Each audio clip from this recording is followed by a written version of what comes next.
The city of Jambito rests uneasy beneath its veil of normalcy, unaware of the growing storm brewing beneath its very streets.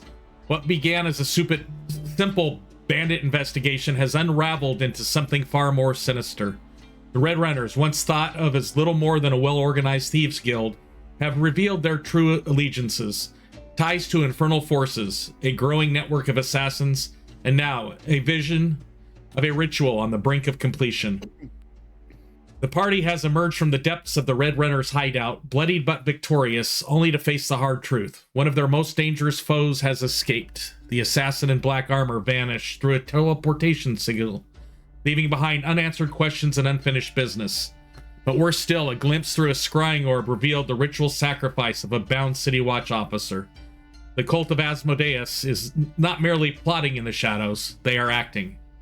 Now the pieces are beginning to align. The Red Runners are more than smugglers. They are agents in a grander scheme. An assassination contract tied to a noble, a hidden war between necromancers and cultists, and a growing connection to the weakening magical barrier surrounding Khanda. With time running out, the party must make their next move carefully. So I'm going to bring you to the hideout temporarily. Just so we can refresh ourselves where we were when the session ended. Paul, you had your, you touched the scrying orb and you had the vision. I don't remember whether or not you described it to the party. Would you have done that? I would have done that, yes. I will. As I touch into your... Oh shit, something is happening. I see a guy about to be stabbed. I see a ritual. Oh my god. Something like that. Okay. And you guys as a party, you see Paul freaking out doing this. What would you do or say?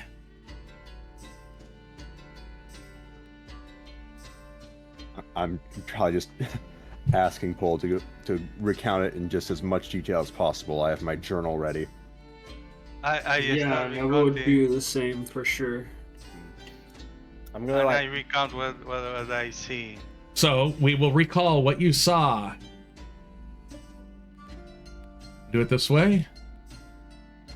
You saw a group of four hooded figures kneeling around a circle of crimson light. Their voices low, droning chant in infernal.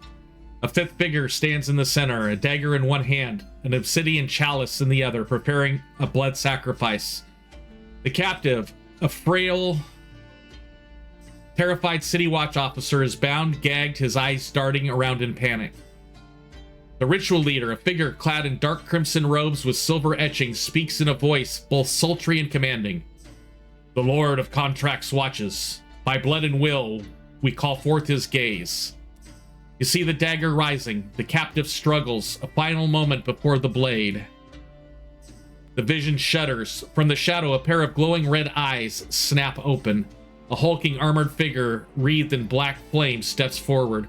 A devil, its form shifting between the material and ethereal, as if only half manifested in this world. The air grows heavy, pressing down on the scryer's chest. A cold voice slithers through your mind. Curious, who dares peer into our domain? The devil reaches out, its claw's hand extending towards the scrying point. The image distorts as though something is pulling the vision apart, a crackling sound like glass shattering. A final glimpse before the scrying shatters entirely. The dagger plunges downward, the captive screams, and the circle erupts in hellish fire. The infernal runes flare, and the devil's grin widens as it steps fully into the mortal plane. The vision collapses. Paul, you are thrown violently back into your own body. The orb shakes. The crystal ball explodes in a flash of heatless red light. The room smells of sulfur. Your heartbeat is pounding in your ears. The message is clear. The cult knows they are being watched, and now they are watching back. And you feel a burn on the inside of your left forearm, like the skin is on fire. Holy shit! I tried to take it to fix it with my eyes. So as you pull your sleeve up, you see a brand imprinted on your left forearm. Holy shit. Okay, You have this been is marked. bad. Guys, this is bad. I think they are watching me. They? Who's they? I was watching them to this device, and now I think they are watching me.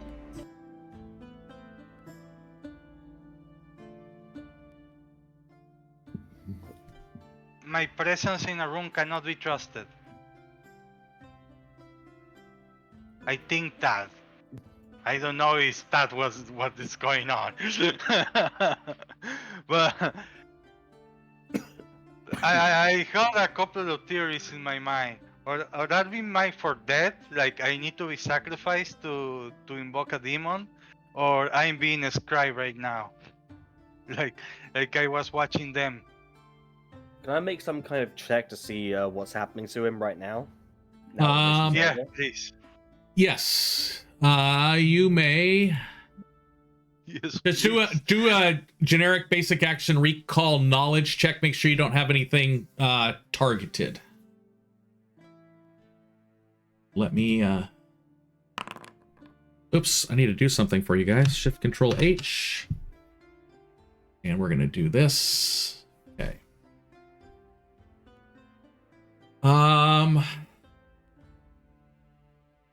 That's freaky.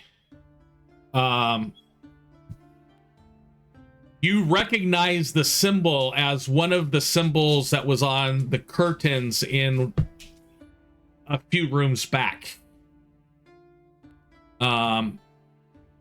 You don't quite know what it means, but it's odd that he got the symbol after touching that sphere. Really weren't able to pick much up out of it.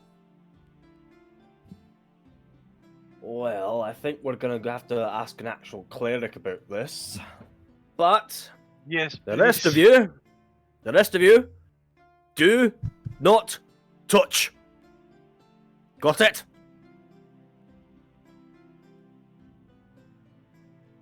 Got it? Got it. All right, got it. Okay. Elsa says the same.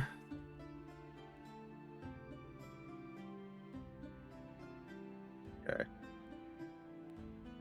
I would like to pursue a lead. Okay. So, I guess the question at the heart of a new investigation, assuming that there is a larger mystery at hand, I guess would be what does this symbol do? Like, what is the purpose of this brand? Okay. Go ahead and select your token and type that into chat just so we have a record of it. Okay. And you are conducting an investigation. Pull that up. Okay, it's going better.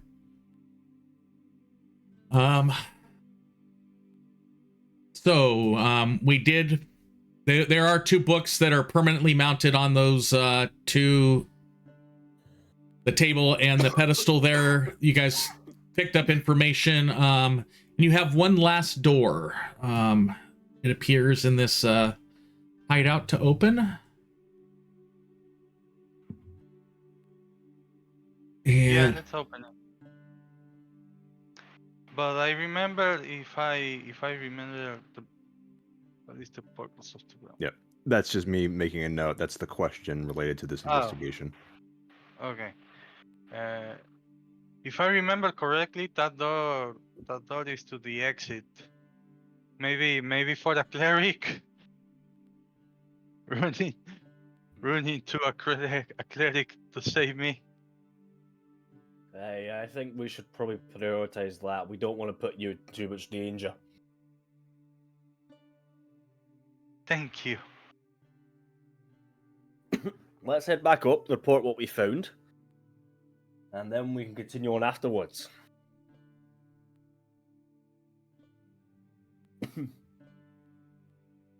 Okay.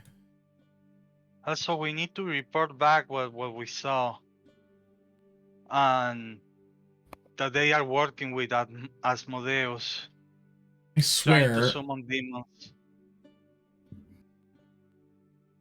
I typed it in the wrong chat.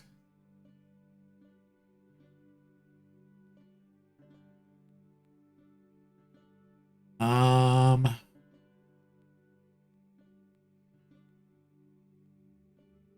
hate this because I have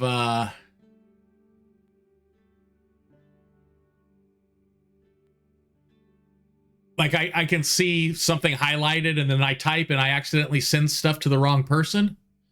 And it looks like I did. So let me Nova, I owe you something, just a second.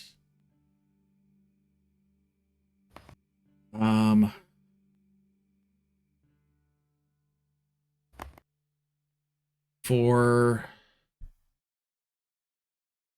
try this, Control C. Shift Control. Let's try that. Did you get a chat, Nova? Yep. Okay. As you guys open up the door, yes, it is the exit. And Paul sounds worried. So I'm assuming you guys are heading back to the city hall then. Mm-hmm. Yep. GPT. As you guys arrive at the city hall, there is a very loud, boisterous conversation going on.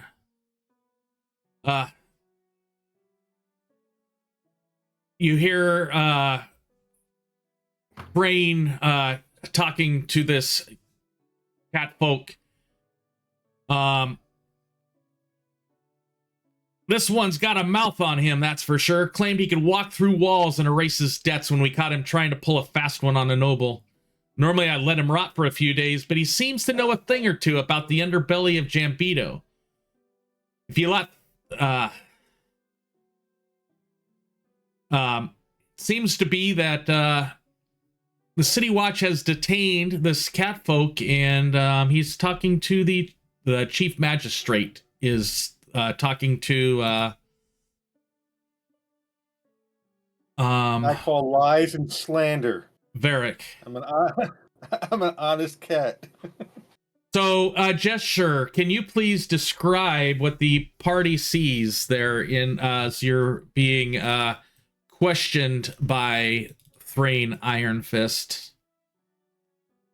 Absolutely. So, the catfolk is dressed in dark robes and has very dark fur. If it weren't for the scars you could see both on his face, near his hands, and on his legs, you probably wouldn't be able to discern him for a shadow, along with his discern him for a shadow. And a particular note, his armor seems to be similarly dark, and he is carrying no weapons on him.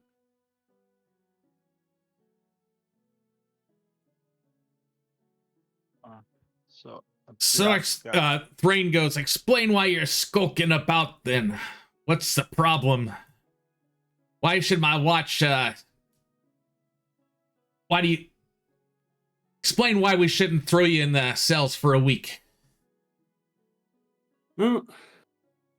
Well, I do. Well, I happen to know some information that you might find interesting. At this time, you guys, that's what you guys over here, as you guys come in as a party, the party arrives. What if... Whoa, we're going to go ahead and I'm going to say that you do not...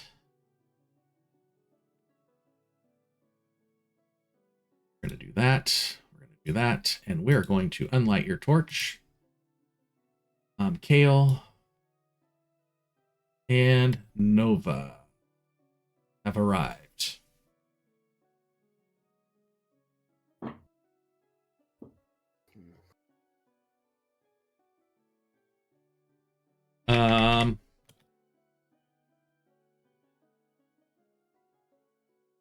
So as you guys arrive, you have overheard parts of this conversation. What are you going to say? Guys, you're not going to believe it. The guys are working with Asmodeus, and they marked me. Oh wow! Look at that. It's Uh, almost like it's exactly what I was telling you. Magistrate goes, they marked you? Yes, watch this. Show me. I show him. What does it mean? Am I going to die? Tilly Underbow, the cleric to Arion, she looks at it. That's the symbol of Asmodeus. How did you get marked? I touched an orb that was showing me how a guy was sacrificed. Sad result. Somebody being sacrificed. Yes, they were someone. There were people, and they were summoning a demon, and a guy was being sacrificed to summon a demon. I don't know the difference is a demon or the other one. A devil. But it was devil. Yeah. She looks worried and goes, how did you see this?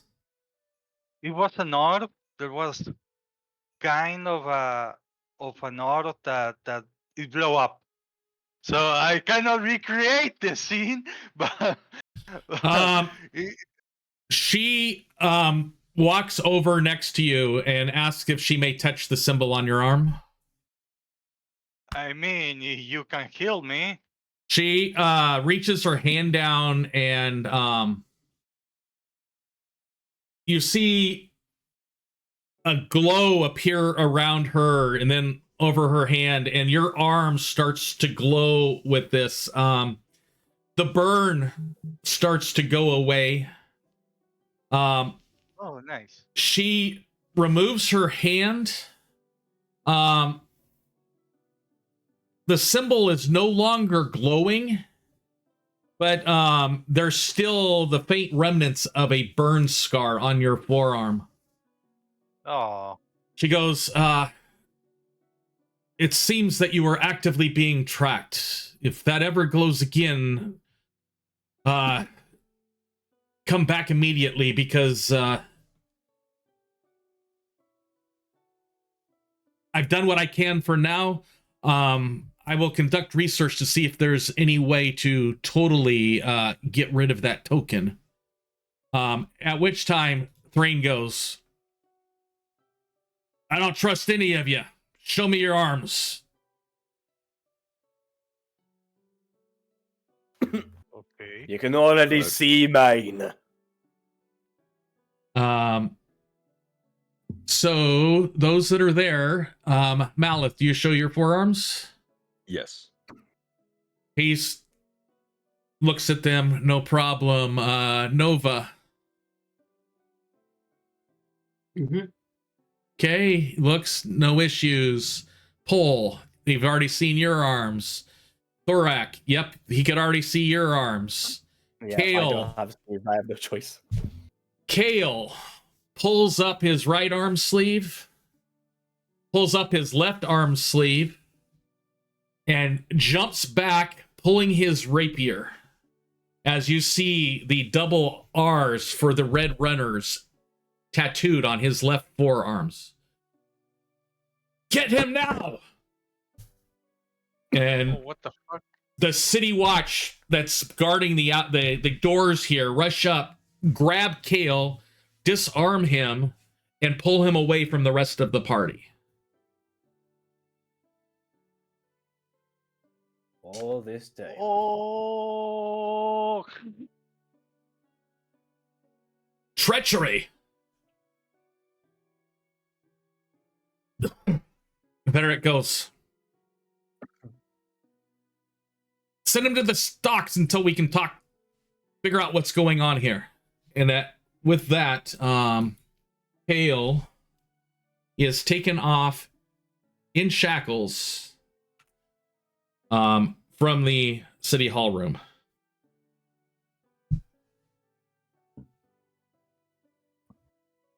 okay. That just happens. What about Elsa? Is she not a traitor too, right? I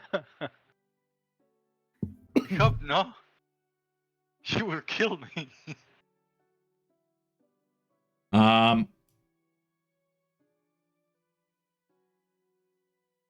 We will question him tonight.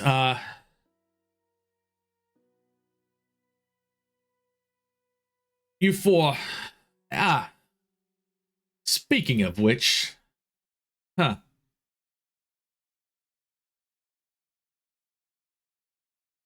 I think, looking at you, we're going to go ahead. I'm going to go ahead and with reactive, I'm going to change your token really quick. We're going to go here. Since revert, choose. There we go.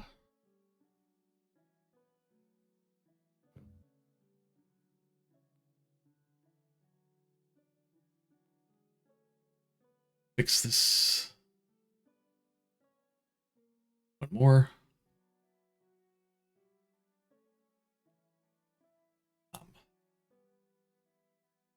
Click save.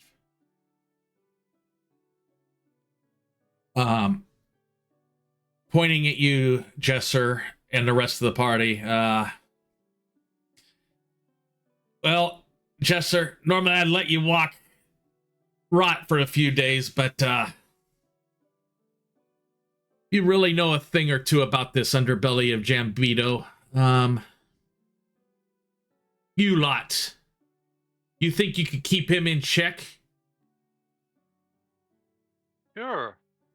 He seems like a nice guy. I'll let him go on the condition that he works for you. Otherwise, I've got a cell with his name on it.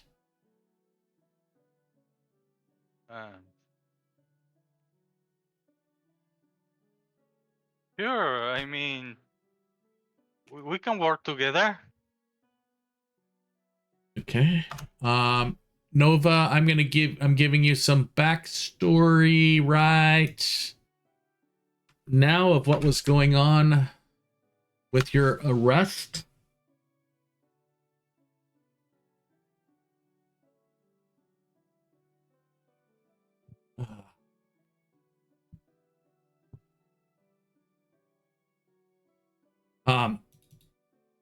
Gelp, the wizard there, he goes, actually, Thrain's gonna ask something first. Were you able to find the City Watch?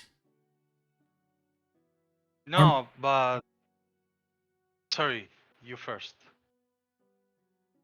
Elsa goes, no, there were all sorts of secret doors. We may have missed some, but we didn't see hide nor hair of them, of the watch, when we were in there.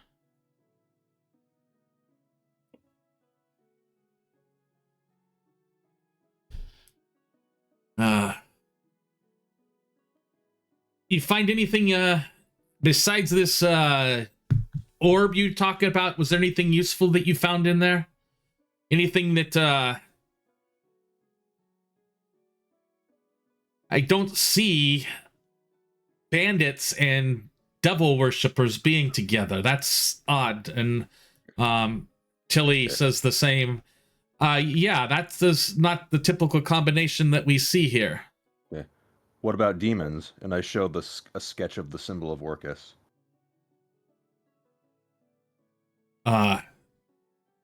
Asmodeus and Orcus in the same location?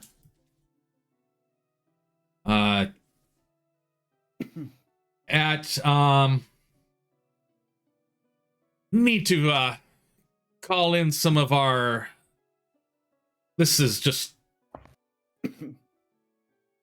We've got some people that are good at investigating these types of things in town. We will try to find some of them for you. And us. This is almost unheard of. They've been fighting back and forth, devils and demons, for as long as known history has it recorded. Were they working together down there? While we're there, I'm also going to give them the book and the letter that I found, or at least show it to them. Okay. And I think he was very confused, but we came to the conclusion that they were actually fighting each other. need to look at some inventories really quick. I need to... Okay. The Infernal Codex, the tie that binds, summoning devils. Damage book, the binding of red ash, infernal pacts. Huh, interesting. Looks like they've found some old pre-rising relics that or at least books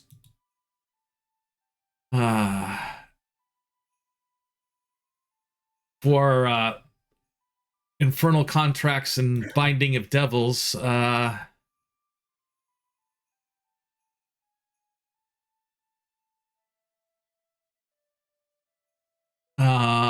And I'm checking the last one here.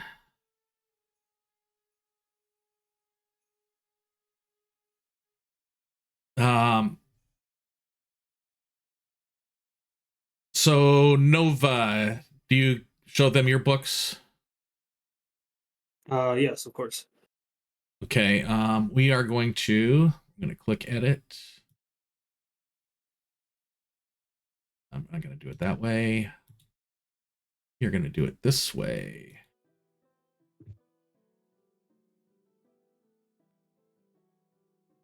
The one you had was a second copy of the Tie That Binds. And you also had the ledger. Are you going to show them the ledger? Yeah. Huh.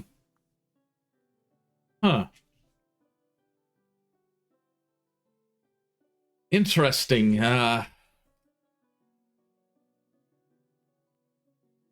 Can't quite make it out, is what Thrain says as you show the ledger to him. You there. You say you're good with the underbelly? Jesher, why don't you take a look at this? And I am going to transfer the letter from Nova, the ledger, from Nova to Jesher. Go ahead and open it up and click on that society roll that's in there for Jesher.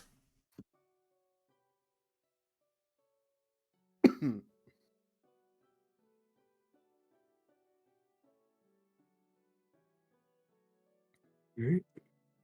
Do you want it to be blind?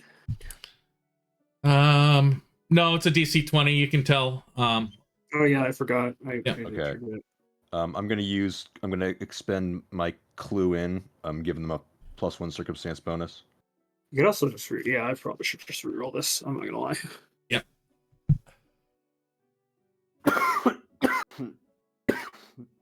Dang. Can't read it directly. But I will tell you, there are some words that you are able to at least start. You get that word.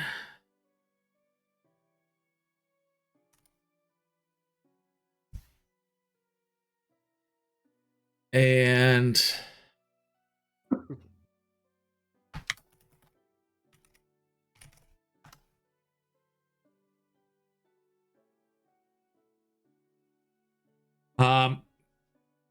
you think if you were to spend some time with it that you'd be able to use your underground knowledge to help you decipher this. Okay.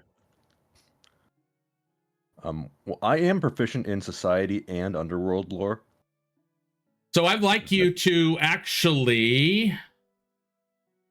I'm going to change that item really quick.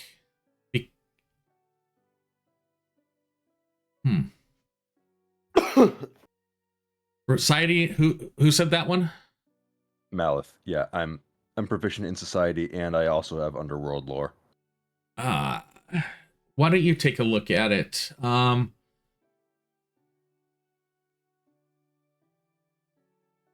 Just do a basic recall knowledge check for me, and that will pull up those things for me. Recall knowledge.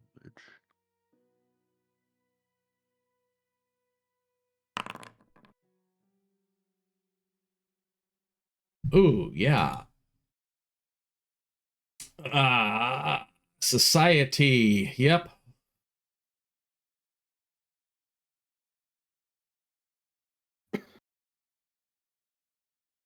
I'm going to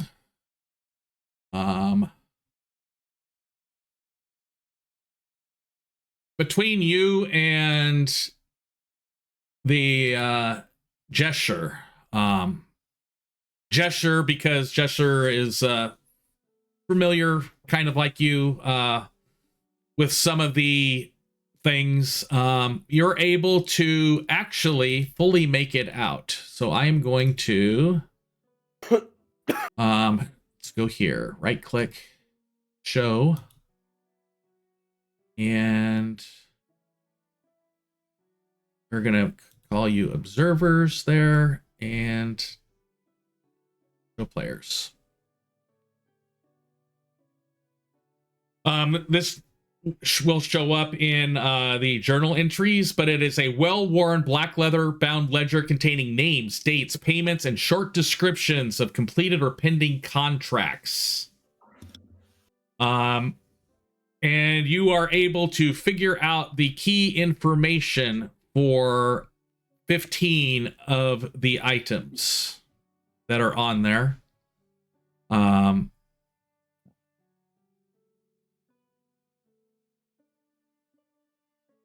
They are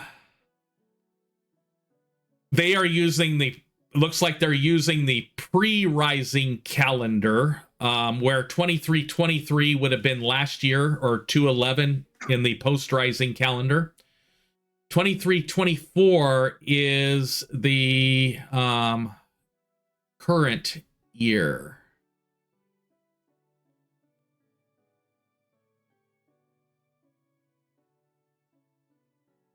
Okay. All right. There is a 15th that is in 2324. Yeah. Dead Before Dawn. Clean Cult of Arcus. I think that's important. So, Cult of Asmodeus was a client, and then following year, that client was targeted as a client from the Cult of Orcus.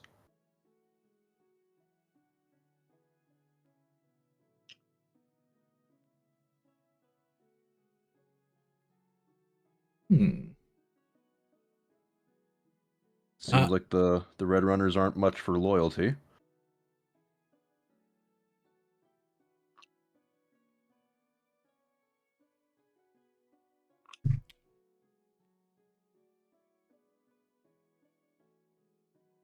So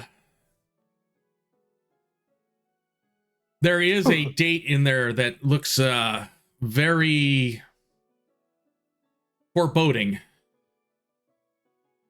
It is currently the 1st of Dawn March of 2324. Oh. So the 15 is it's going to happen tomorrow. There seems to be a former necromancer that who defected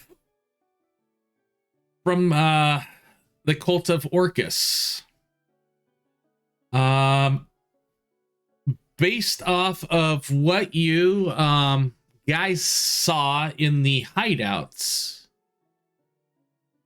this may have been you don't know whether that necromancer there was the target or whether he possibly could have been the member of the cult of Orcus that was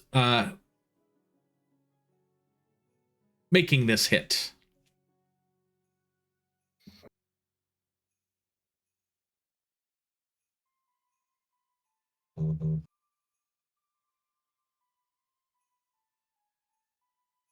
But reading further on, you guys see that there was a scribbled note here. His research notes are still missing, possibly a hidden cache.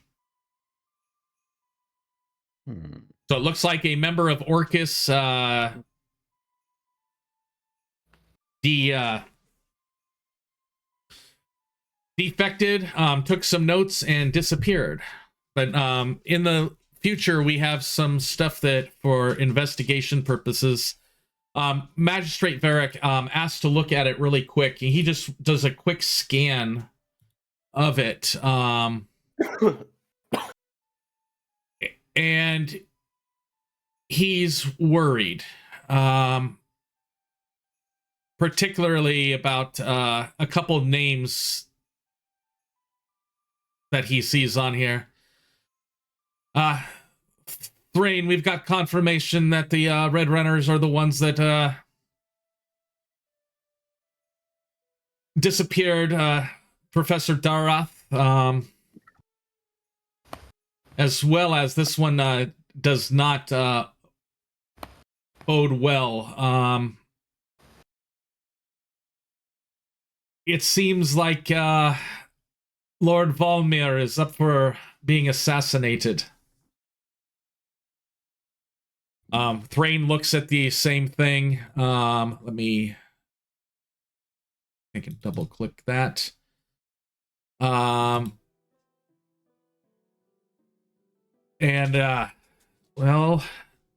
that is a little ways off. I'm going to figure out the date. 1, 2. That's a little over 2 months away.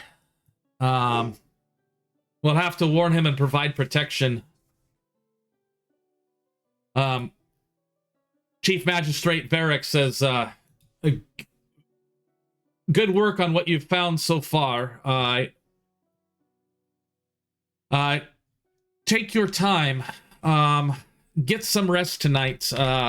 We'd like to see you in the morning to talk about follow-up activities. And the magistrate takes out a little pouch of gold, and I have deposited it in your party stash. 250 gold. Nice. At this time, the 5 of you are free to depart the city hall and take a rest for the night. Do anything you want to do prior to the rest, but this is where we're going to be leveling you guys to level 2. Right. To do that, if you open up your character sheet, there's a little wizard's hat right next to where it says level. If you click on that, it will walk you through the basics, and then if there's anything left to do, it'll let you know at the end. So if you guys want to do that really quick, I am going to pull up this character and I'm gonna help our new person get there. So we're gonna go here. Archetype feat. I see that. I already did a bunch of it. Yep. Skill feat is this one. Hold on a second. I just zone out for a second. Are we leveling up now? Or... Yes, you're leveling up now. Oh shit! So click the little wizard's hat and it'll walk you through the process. Yeah. We're gonna go here. Do you mind to be taking Mindsmith? Nope. It just seems cool and like it would fit with the character. It would. So we're gonna do this, and I'm gonna. Question. Yep. Do you feel like Creature Wary would work with esoteric lore?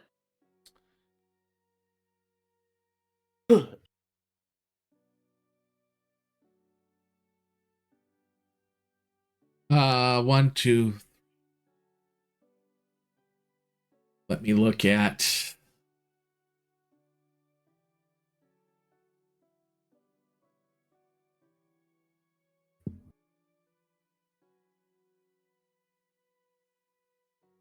Let me look there. I'm looking at one more thing.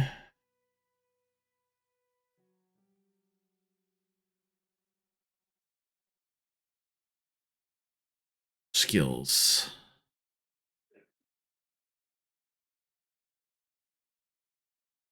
And one more. Over here.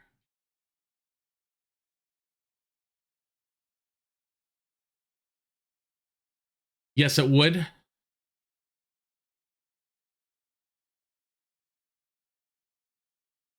Yeah, Yes, I think like yes, it would, especially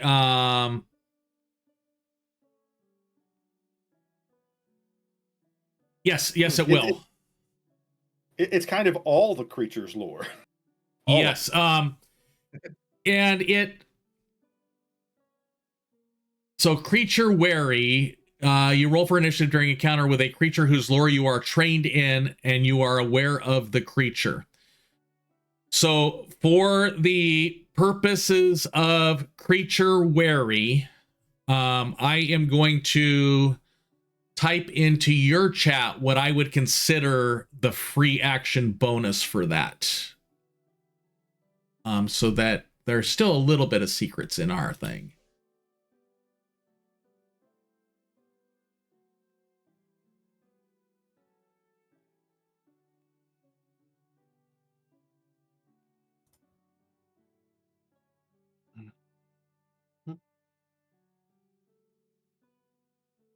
Does that make sense?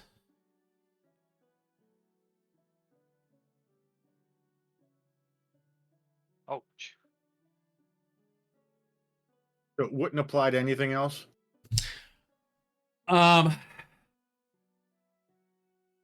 So esoteric knowledge says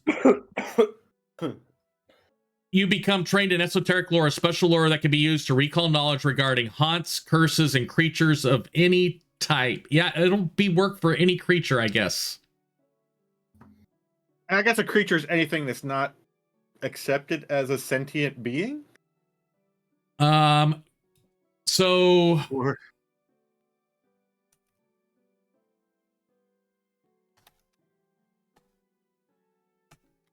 I mean, this is using it that way would vastly improve the value of that feat. So if you don't want to do it, it's fair.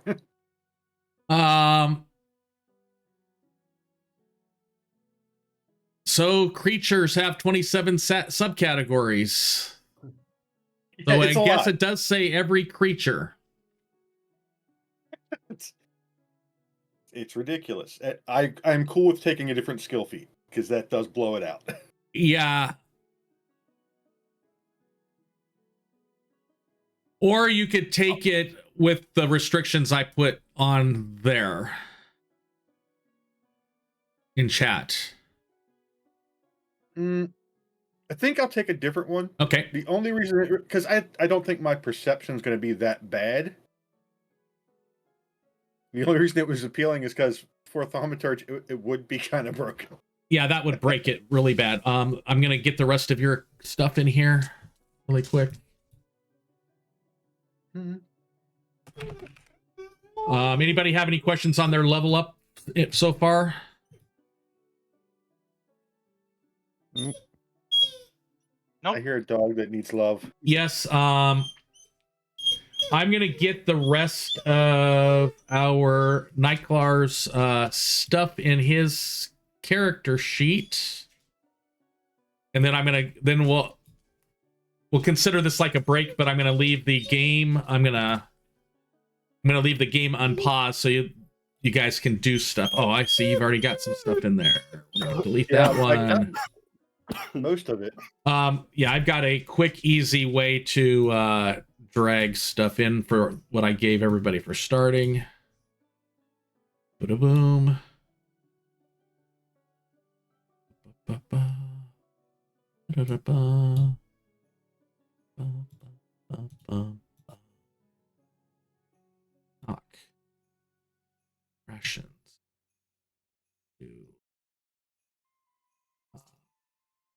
Bar of soap. Some of that. And this. Type in HIE. Do that. We are going to. Ooh. Do you think no cause for alarm's worthwhile? The plus one from. Basically, it lets me use a diplomacy check to reduce the fear level of people around me. There will be plenty of things that cause fear in this campaign. I will go with that.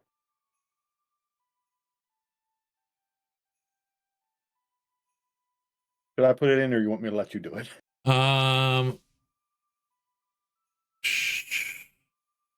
Do it. You do it in Path Builder. I'll get it in Foundry. All right. I think I'm finally done. Okay.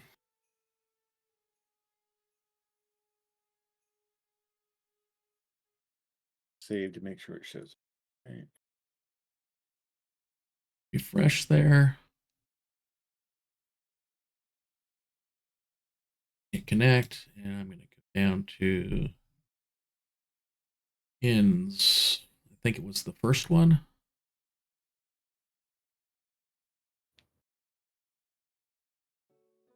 Try that one too.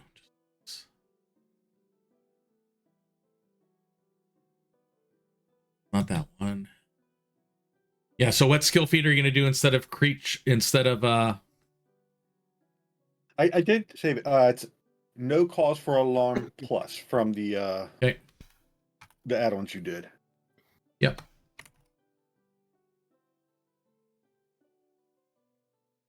Because one of my 3 skills I think I'm going to keep up is diplomacy.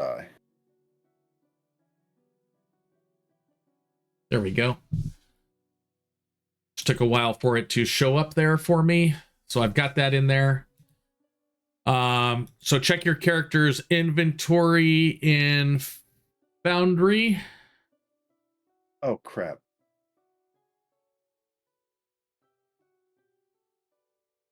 Do you think I forgot about group impression? Do you think group impression would be more useful than the fear thing? Let me look it up. Basically, it lets me try to make an impression on up to, I think, 10 people with no penalty at one time.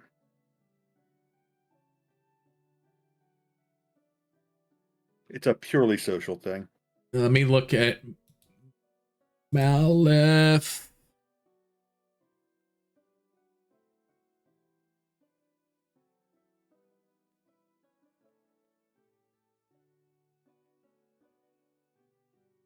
So you can track.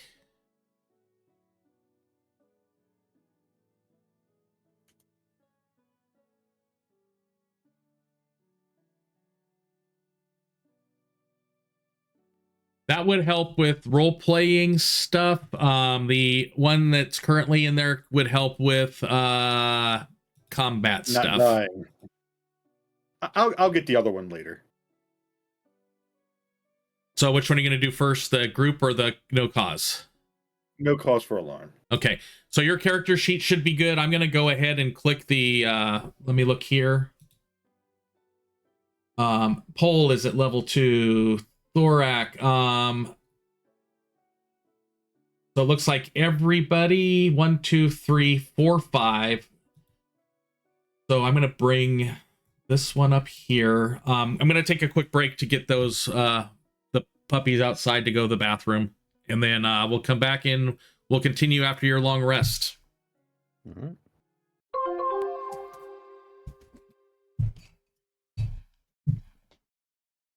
How long are these breaks usually? Not too long. Like 10 minutes. Okay, I'll be right back. Thank you. Yeah, no worries.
Let's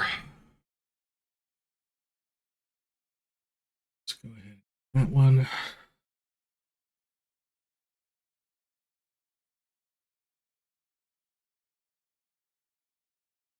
So Nilkar, are you here?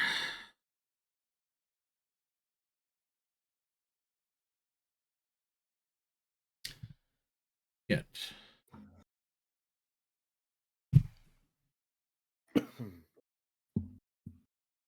A. And Wait for boom. Oh man, frigid. Alice. Guess I'll pet you.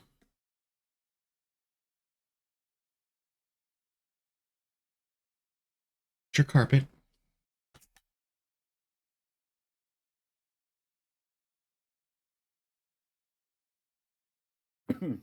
Oh, I am that. Oh.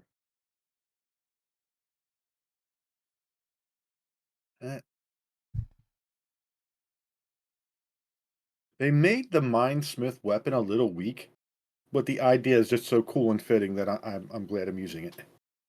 Okay, well, right before we start, there are some macros I'm going to want you to put down on your macro bar. Okay. So in the lower left-hand side of your screen, you should see a little folder that says Browse Macro Directory when you hover over it. Mm-hmm. Open up the folder that says Player Macros. I'm going to want you to get Basic Action Macros. That's the one that looks like the Pathfinder symbol. All right. Open Bestiary. It looks like a book. Recall Knowledge, the one that looks like a piece of paper. That's when you're specifically targeting like weakest save, that type of thing. Did you say recall? I'm sorry, I was still in the last one. Recall Knowledge. Okay, yes. Sorry, got it. So those are the 3 minimum ones that I'm going to have you put on there. I'm actually going to have everybody add some in a minute. I need to import them for you because starting next session, they were going to be used a lot. So player, let me import.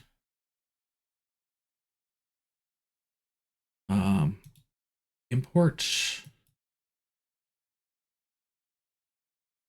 And then I have to go to close the folder,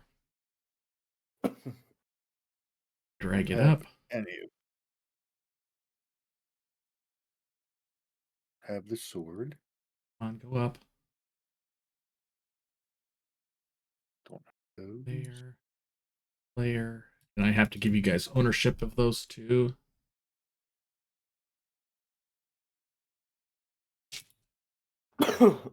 And I definitely did not have the throwers, bandolier, or daggers anymore. I pulled them off. oh,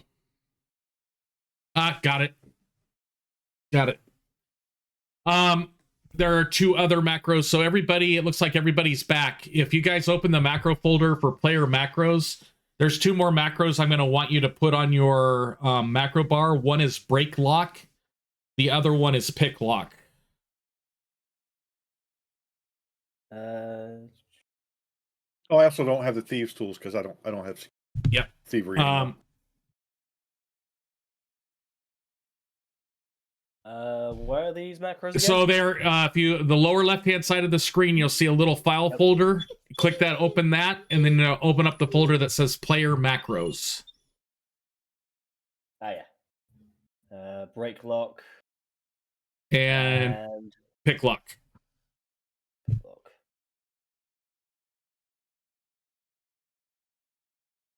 All right, that's done. Okay. And I do also need everybody, including our brand new one, the brand new characters, on your HUD. If you have your character selected, down in the lower left, you've got that little Qbert box where it says extras. I would like you to first click Rest for the Night, and then after that's done, click Daily Preparations. I'm not on the screen yet. I can't select myself. Boom. What did I do with your character? You put me into the party. There you go. Okay. And now I can select me.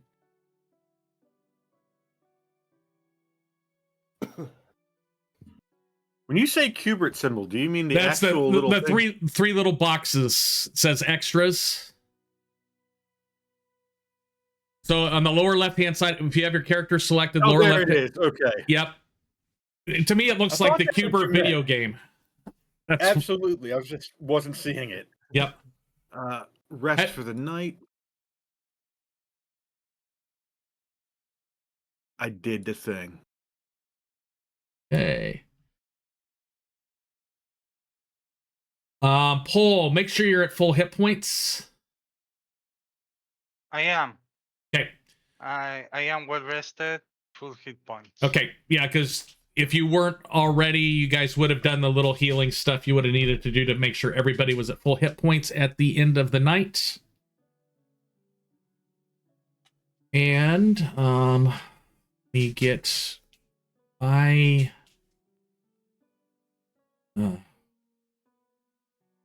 things just got moved on me. Oh, there we go. Right hand screen.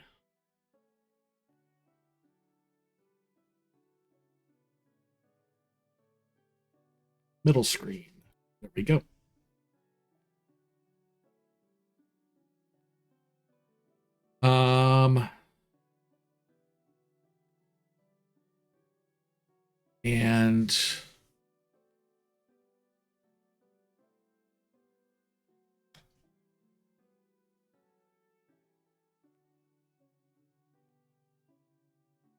And spell stuff correctly if when you're typing, otherwise it goes goober on you. I just lost a screen. Yeah.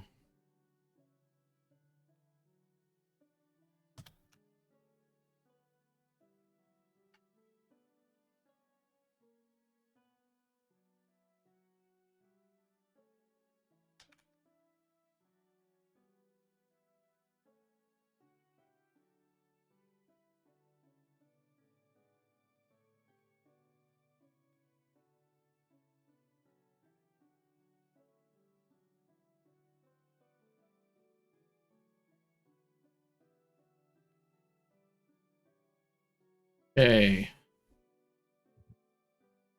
So Nova, during the night, well, as you guys were leaving City Hall, Nova, you received a letter. From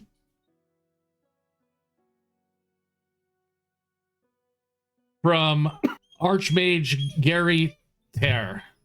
Was under seal. And he has formally requested your presence at the Arcane Inquiry office. The message was very brief but carried urgency. Something about a matter of legacy and a development regarding the barrier's stability.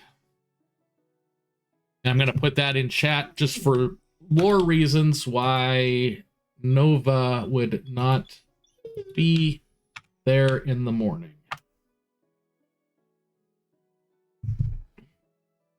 Forgot the letter T.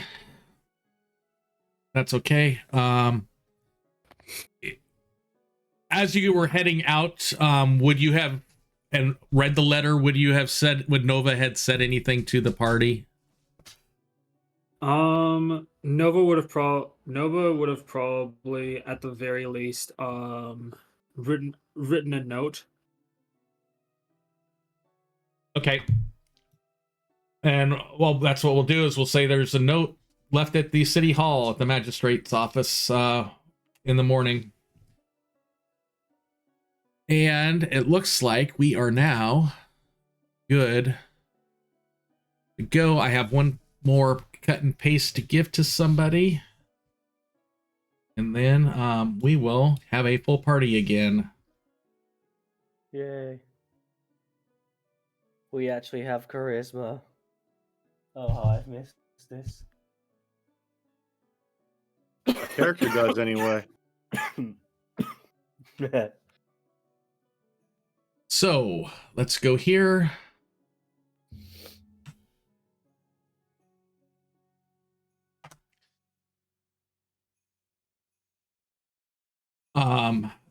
So no, Nilkar, I have provided information on how you're going to be introduced, and I'll let you role play with that.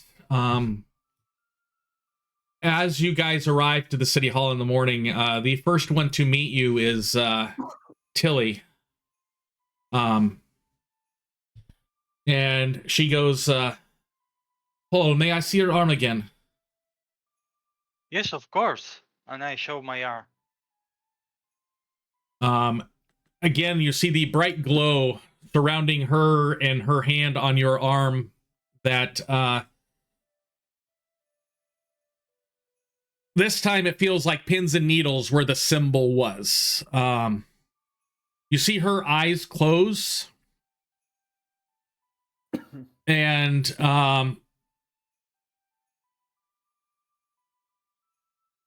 she speaks out with her eyes shut. Ruins, Undercity, defiled.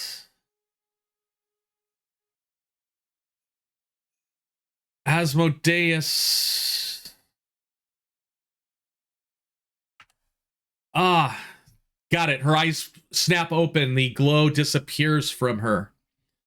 I'm sorry, but I'm unable to remove the rune, but I have reversed the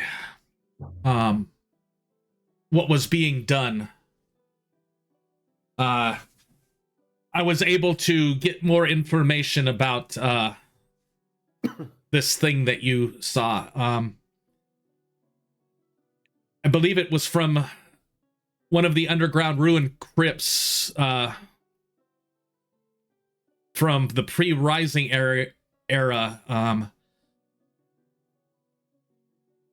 It's felt like it was not far from us, but I did not recognize any of the passages from what we have uncovered in the last 200 years. Tunnels have to lead there. We'll take some investigation to find out where they are, but if the activity of the cultists is as much as we think it is, it should not be too difficult to maybe ascertain where this entrance is. It may take some investigation. Oh, and on a side note, let me introduce you to Nilkar. I showed him the information from, told him about the information from one of the books you guys brought back, the Infernal Codex. And he seems quite interested in it. Nilkar, can you explain what you explained to me, please?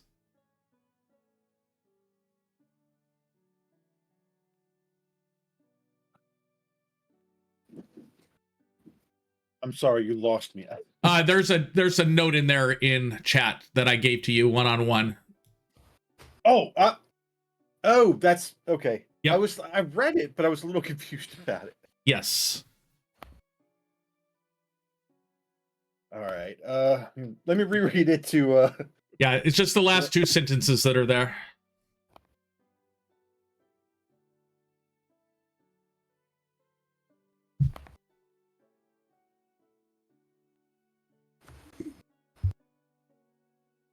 All right. Can you reset that again?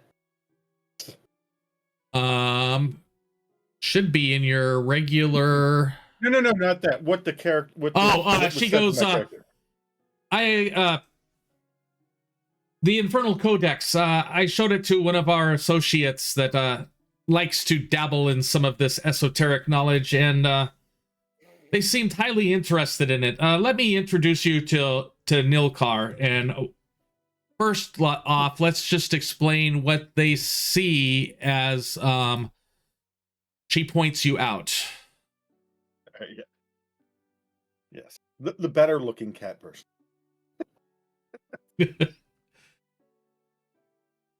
So go ahead and describe your character. Well, as the image,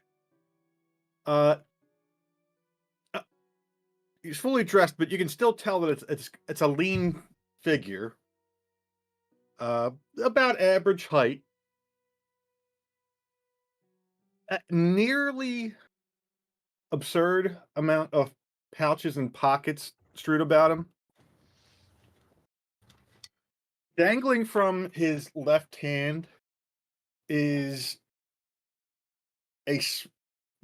like an ornate orb of metal with cutouts making designs, and there's a faint light emanating from it currently.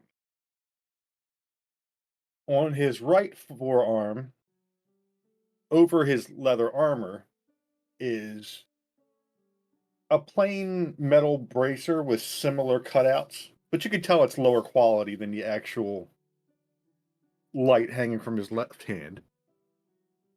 He's got a sizable pack and no visible weapons. And he says in response, yes. Once I was able to read through the codex, I believe there's a missing volume that could contain very important information. It could be tied to the source of the rising overall, or perhaps even the barrier itself. If we don't find it before these cultists do, there's no telling what they could do with the information. Okay, the stake are rising very, very quickly. They often do. Me.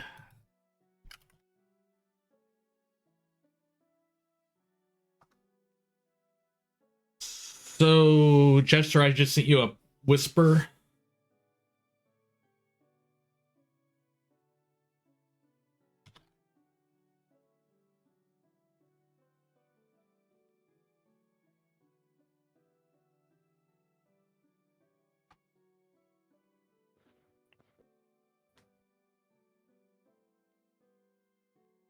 Nova, Jester, are you there? Oh yes, yeah. I sent you a whisper in game. Oh yeah. Say, Paul. You know that mark on your arm. You probably. That probably means you know a thing or two. What do these cultists look like? I mean, they look like bad person. I don't know actually. So, from your vision in the scrying, can you describe them? Oh yes, yes. The tunic. They were red tunic. I tried to describe as much as possible as I did before. Okay.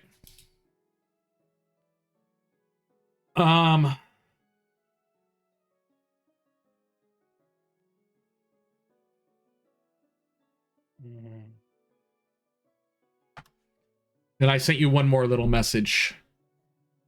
And that should be enough to continue. Yeah, figures. I've run in with those. I've run in with those guys. I saw them near the city center just a few. Was it last night? The night before? I don't remember, but I've definitely seen them somewhere near there.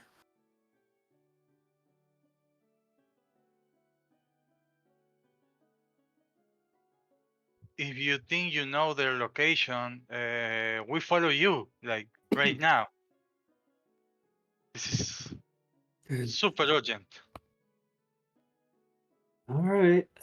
I usually like to work alone, but if you think you guys can keep up with me and also keep quiet, then you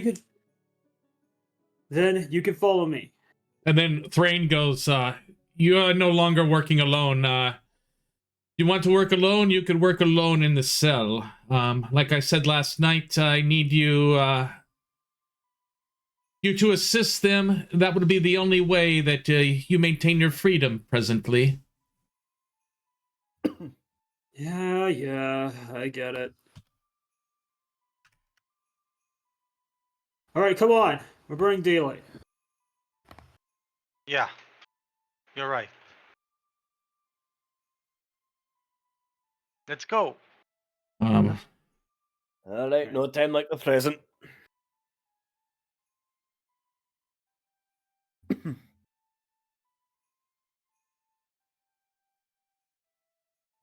Okay, as you guys depart, do you guys want to talk or anything? You've got 2 new members. Oh, before you depart, you guys notice that Nova is not there. Where is Nova, guys? Chief Magistrate comes back. She left this note here. She mentioned that her, let's say her benefactor had called her back to service. Something about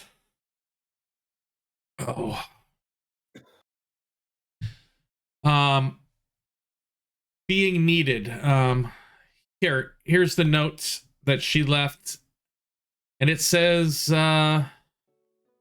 I can find it again. Here we go. Nova.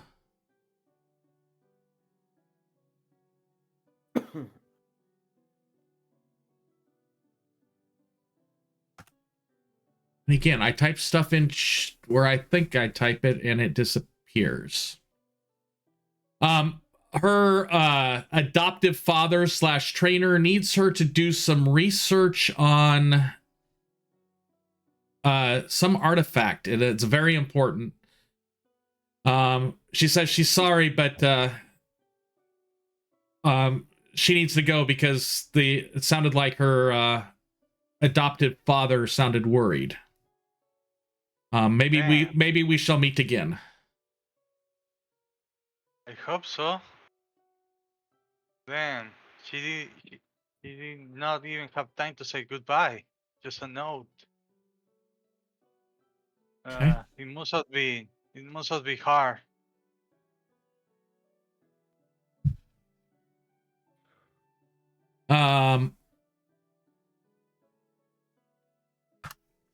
As you guys, okay, yeah. So now we'll say you guys are out walking said streets. Say, Nilkar, do you like ice candies? What candies? Ice candies, and I create an ice candy. They taste great. His eyes squint a little bit, and he says, "No, thank you." Okay. That's been the response to almost everybody.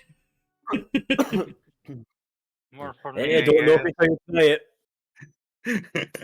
I have my reservations as well, but it really puts a pep in your step.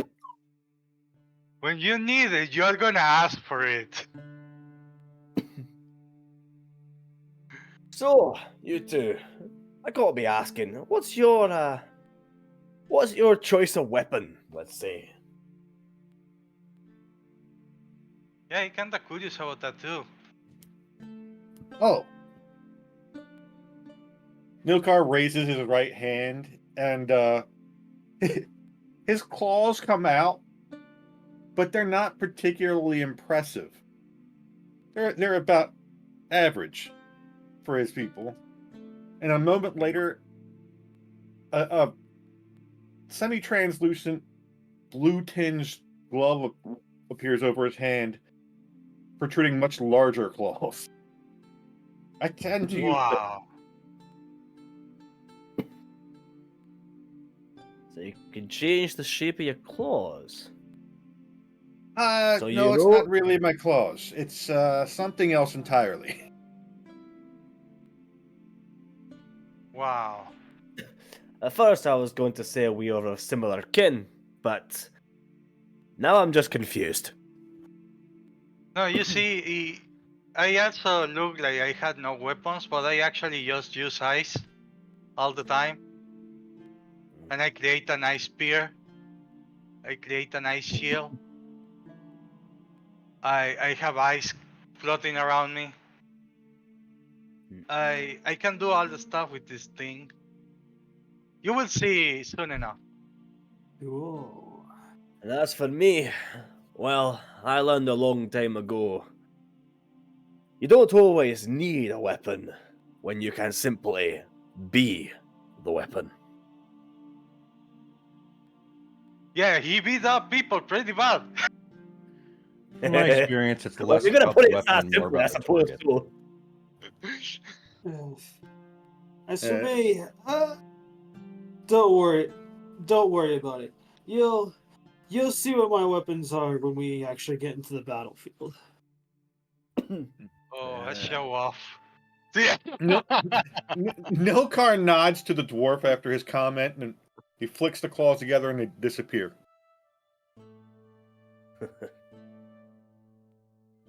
Well, looking forward to seeing the two of you in action.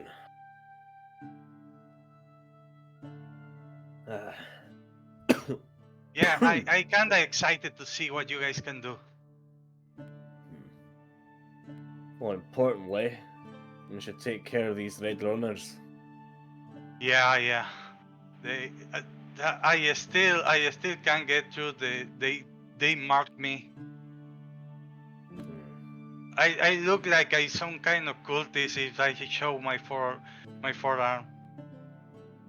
I will actually, when he shows his forearm, I lean a little closer and step. Oh, I step a little closer and lean down. Is this a curse? I don't have any idea. I assume so. So, Jester, as Nilkar looks at the symbol, you look at the symbol also, and you recognize the symbol. You've seen markings of it. Just faint scratches in stone pillars throughout the town.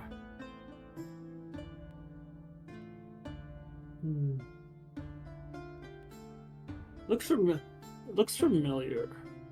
I think I've seen that mark around town a time or two. Actually, a lot. The central. Quick question. Go ahead. Sorry, I never got to find out what city this group is based out of. They are in Jambito. Sorry, I have to look up which one that is.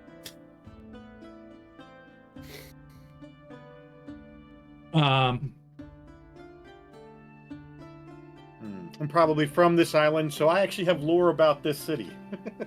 Yes. Sorry about that. Hey, go. The mysterious people that, from Pole's description, that you had thought about, Jesher, you've seen people dressed kind of like this guy, wandering the streets at night and then, just slightly disappearing. That's the area that you are currently leading the party to, where you've seen people like that. Kind of matching some of the description of what Pole gave of his experience.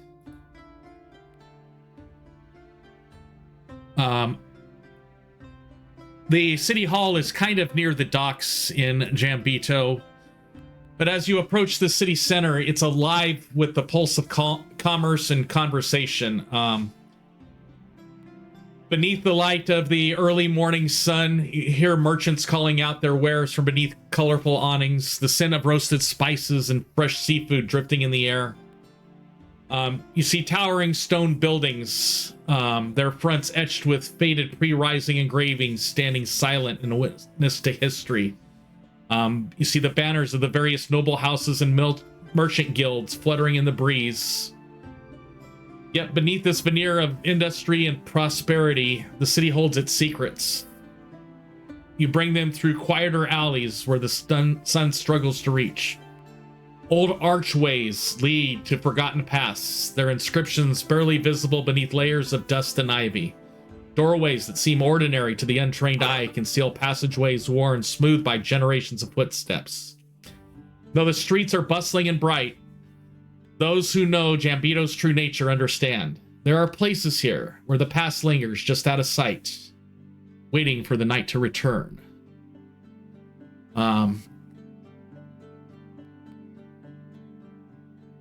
It is here, in some of these smaller side alleys, that you point out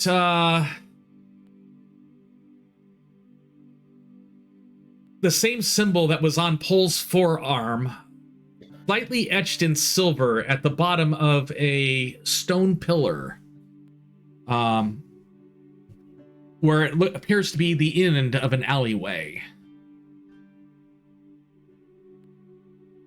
As you point, Nilkar raises the orb dangling from his left hand and it lights up bright. It's not particularly painful, but the light still makes everything around you more clear to the eye.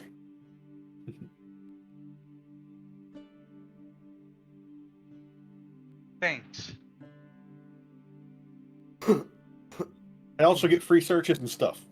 Yep. So I would like anybody. So first things off, as you guys are traveling through town, go ahead and set your exploration activities. I can't remember how to do that. I knew I needed to do it, but Okay. Since you're brand new, so if you open up the party tab, the party folder from the actors tab, the center tab says exploration. If you click on the little plus sign next to your picture, it will open up the exploration in your character sheet. You click browse, and then you could drag the exploration activities that you typically would do in there. Then you can end up selecting one of them. which this is I find this party tab in the basic macros. No, it's the actors upper right hand side of your screen. You'll see the little body. Okay. There's a little piece of paper there. that says open party sheet. Oh, I've never seen something there before. Thank you. All right, parties. Since we are close to trouble, I'm gonna activate my ice armor.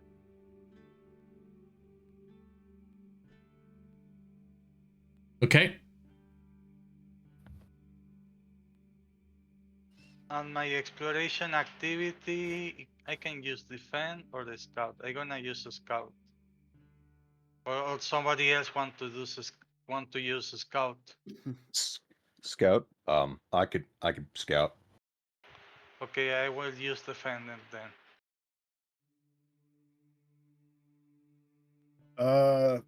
I think I was just reading this. I think I would use investigate. Or That would be scout or seek. No, scout or it was under the search. exploration.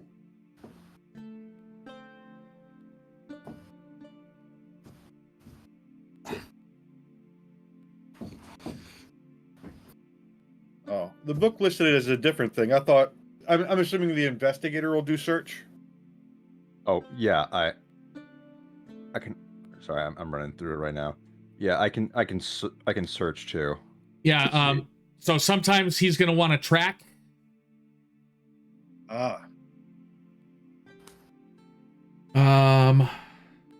Investigate is in there. It's it goes by recall knowledge is why I was going to do it. Yeah. Yeah. Investigate is there. Yes, it is. I see it there. See if I can't get it over here. There you go. And It just drag popped it on your down sheet. Here. and then Activate. and it popped up there. So we have a defend, we have an investigate, we have an avoid notice. I guess I may as well do search in that case.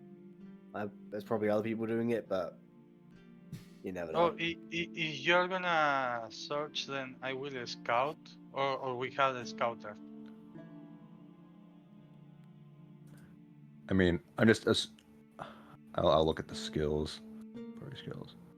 I mean, I'm just saying. I think I have the best perception.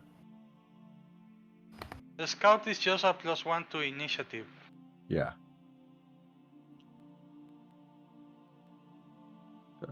+1 or I thought it was +2.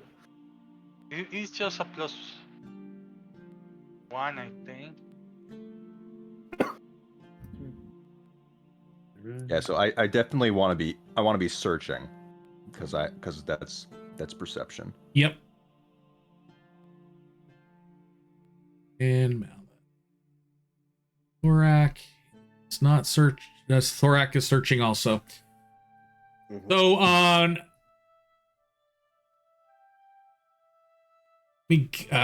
new names, trying to get them. Nilkar, I would like you to roll a recall knowledge from the basic action macro. Malith and Thorak, roll the seek from the basic action macro. Knowledge recall. There we go. Oh, I have no idea. Well, that's right. You see a list of what I have. Okay. Yes, I see a list of what you have. That's why I have it run from there, because I can look to see which one's highest.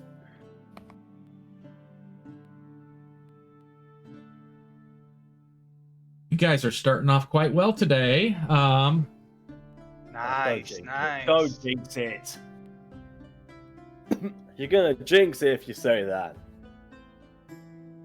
So You don't believe me, Jigs?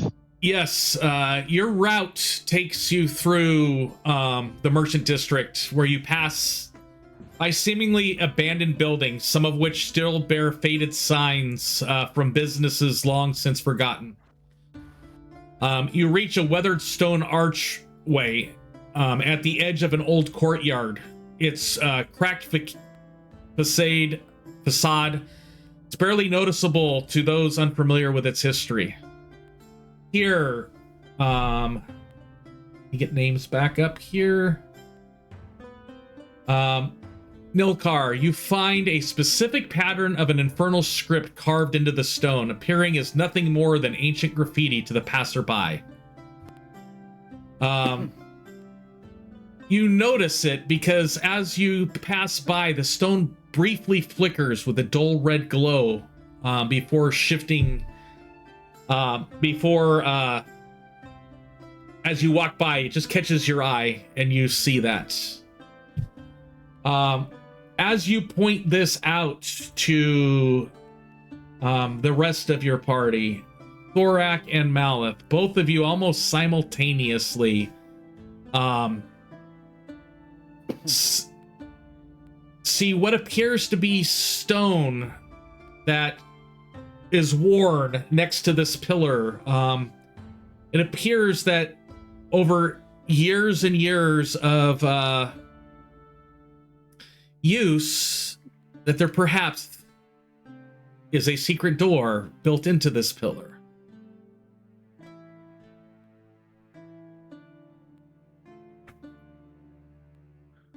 All right.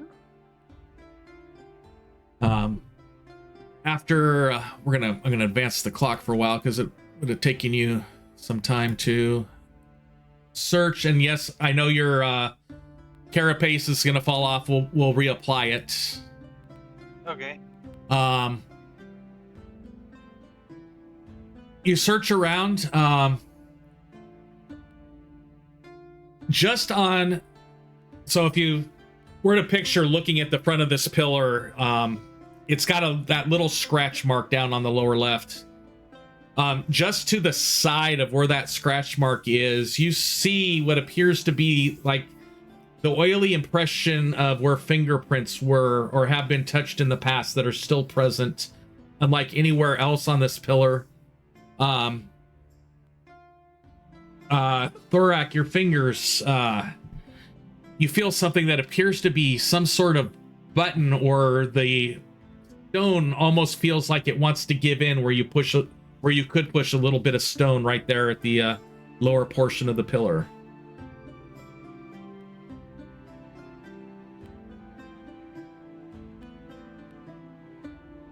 What do you want to do?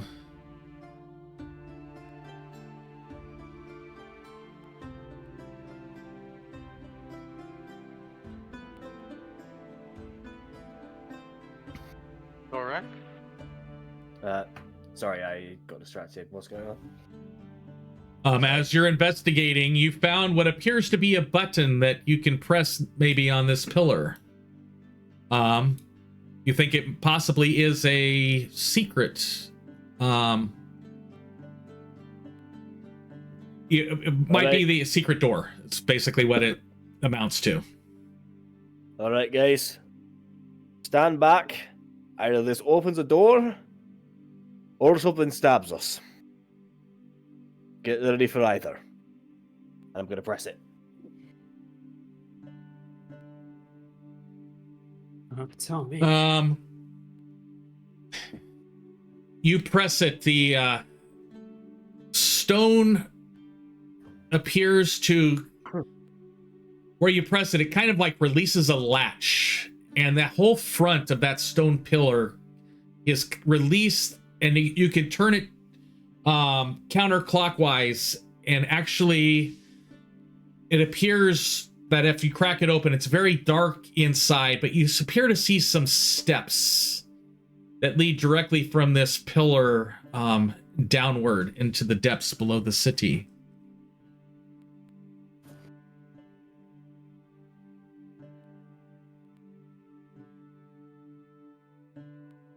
I lift my lantern a little higher. You lift your lantern a little higher. You guys can smell the smell that's thick with possibly burnt incense and old parchment wafting from this stairwell entrance at the pillar. The stairs appear to go down and bend. Looks like there's a platform about 15 to 20 feet down where it bends. You don't know how much farther below it goes. Burn Yep. incense. Smells like a cult, all right. Yep. That was I was about to say. Do we want to go in? Yes. Guess so. We have to. Okay, we did. Let me let's go activate. So I'm gonna get rid of the characters that we no longer have in the party. Let's go gesture, Nilkar, and Nilkar. Let's go ahead and fix the typical party lineup. Front is at the top, so that I can, when I pre-build my scenes, I can have you in them.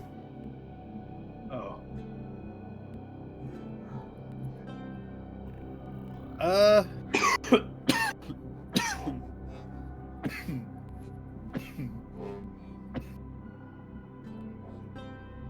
Okay. Pretty much what I figured. Maybe. But I would probably want to be in the middle since I'm holding the light. Yeah. Also a melee fighter only. Yeah. Alright. I guess the two of us in the front then. Oh, you want to go melee? I can go range and melee.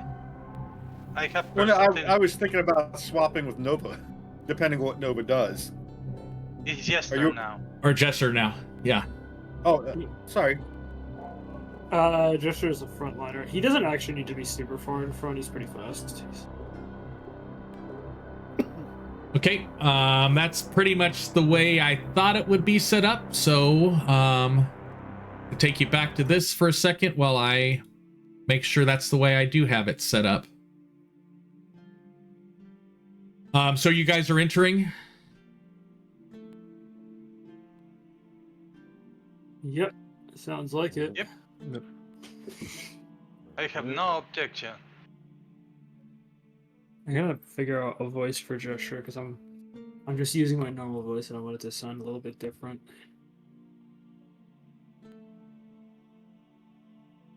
Okay, we're gonna go here.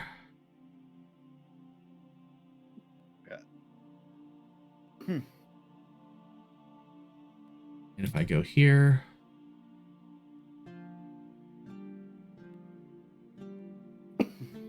should give me something for you.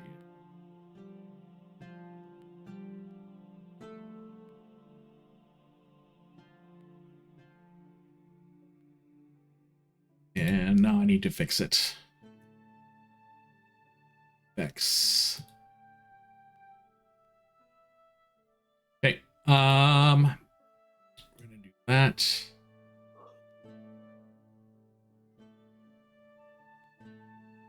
These stairs, they go down.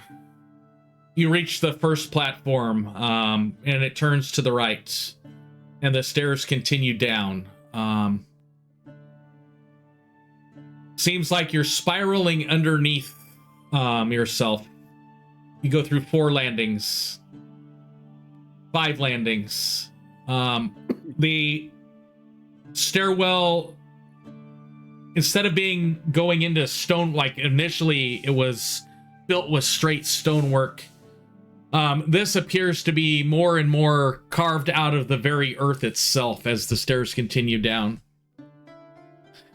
The walls of the stairway are lined with faded murals that were kind of etched in them, depicting contracts, betrayals, infernal pacts.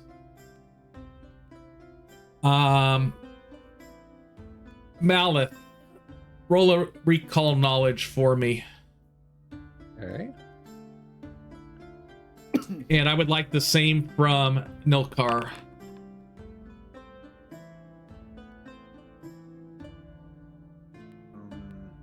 That's from the macro, right? A basic action macro, yep. Sorry, I was snooping at the party thing. Yep. Malith,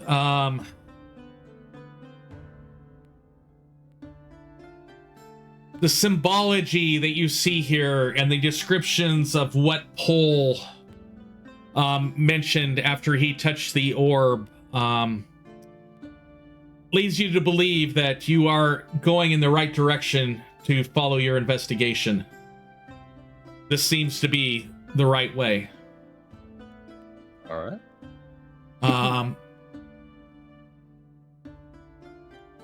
Nilkar, with that, you have a sense that these tunnels are probably the remnants of pre-rising crypts.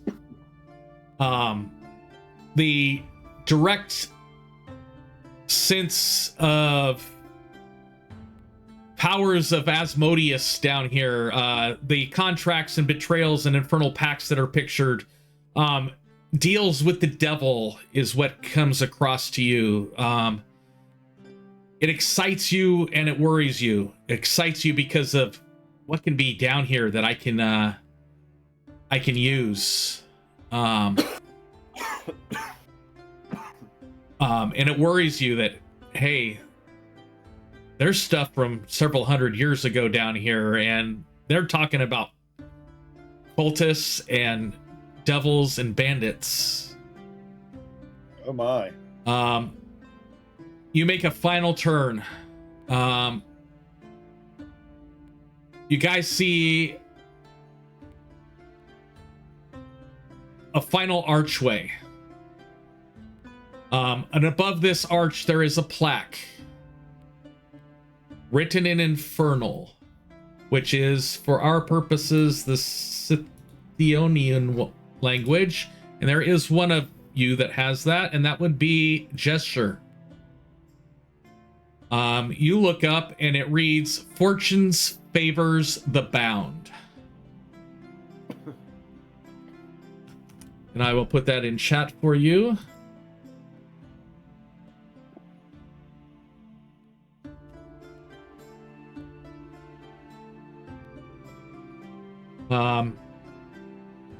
And Kind of as kind of a weird thing to write, I'm not gonna lie.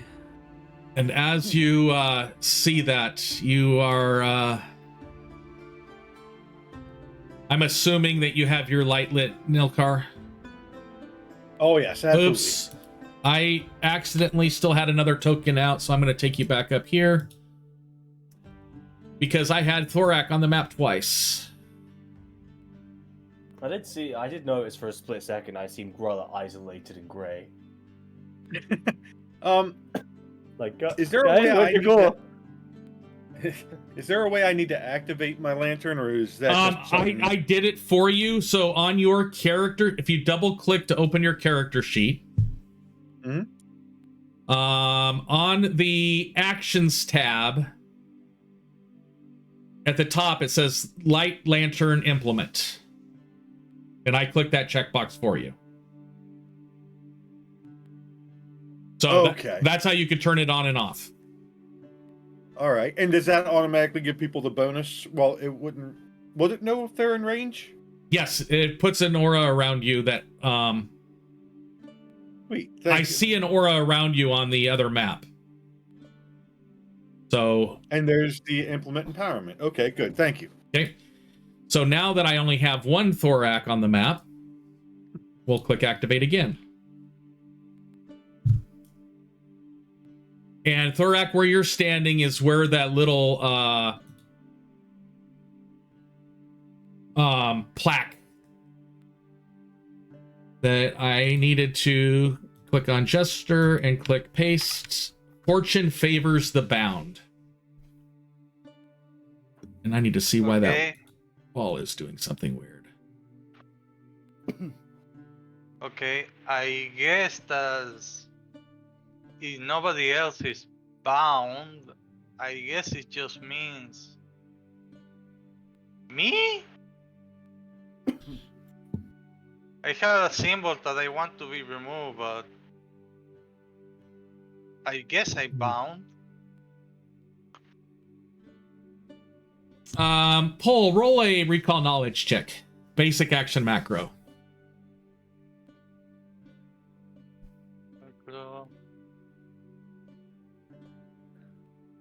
Recall knowledge.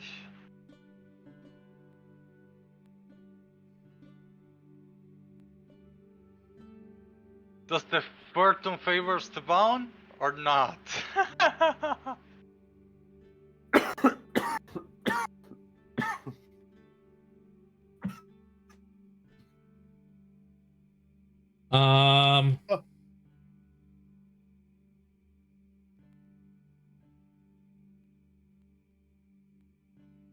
Bound from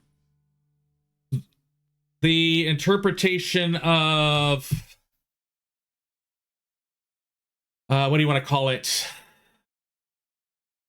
From the devil's point of view means somebody who is in contract with one of the devils to receive a boon for maybe giving up something of themselves.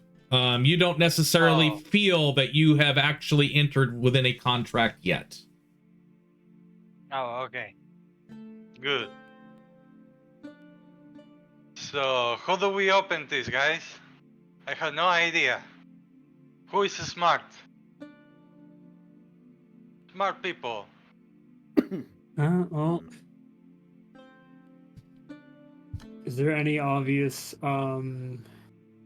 like locks, or is it just like a wall?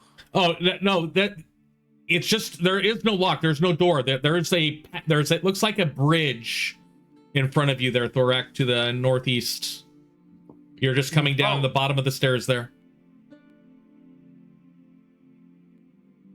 I guess we took the bridge.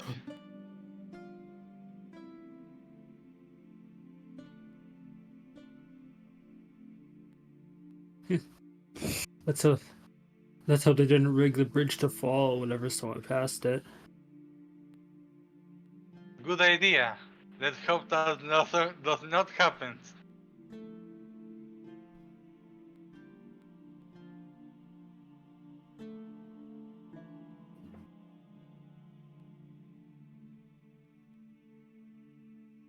Should I go first? Yeah, it's up to you guys. I'm waiting for your party to go do something. I'm waiting for Thorak to do Well, something. given how, to be fair, given how starting out, I probably have lower AC than you right now. Since You're breaking up a lot for me. hang on, microphone's been messed with, I think. What I was saying was, you should probably go first since my armor class isn't that high to start with. I need to get in mountain stance, and I can only do that once in the council starts. All right. Okay. I can go with my metal, with my ice carapace.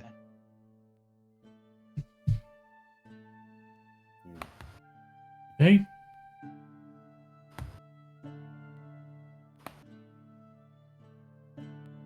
As you proceed forward, you actually see running water underneath you. It's calm, but you could definitely tell it's moving from your upper left to your lower right. You figure that you are at least 200 feet below the depths of the city.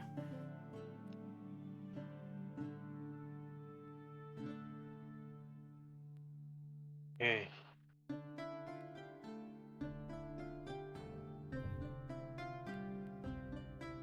I'm curious, does it smell of salt or Smells sulfurish down here. The water smells fresh.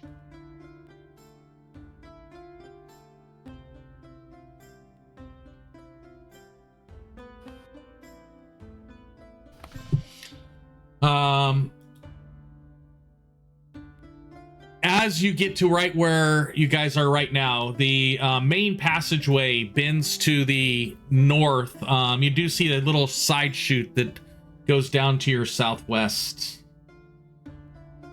with pulsing lights? Yes, you are seeing lit. Does appear to be lit here.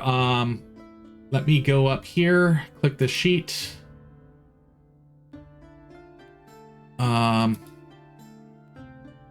Yeah.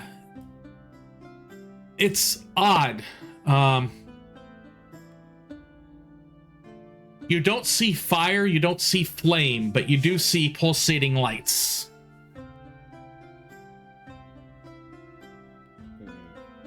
That's curious. Yeah, we should go to the light.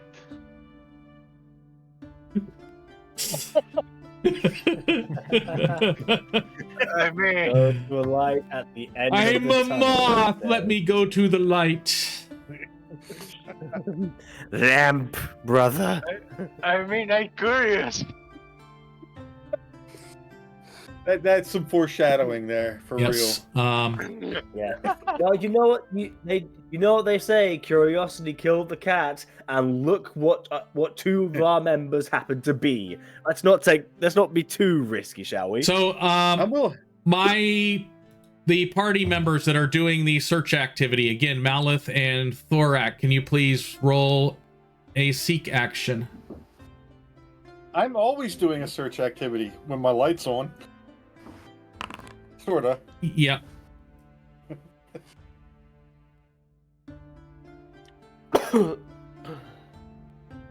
I got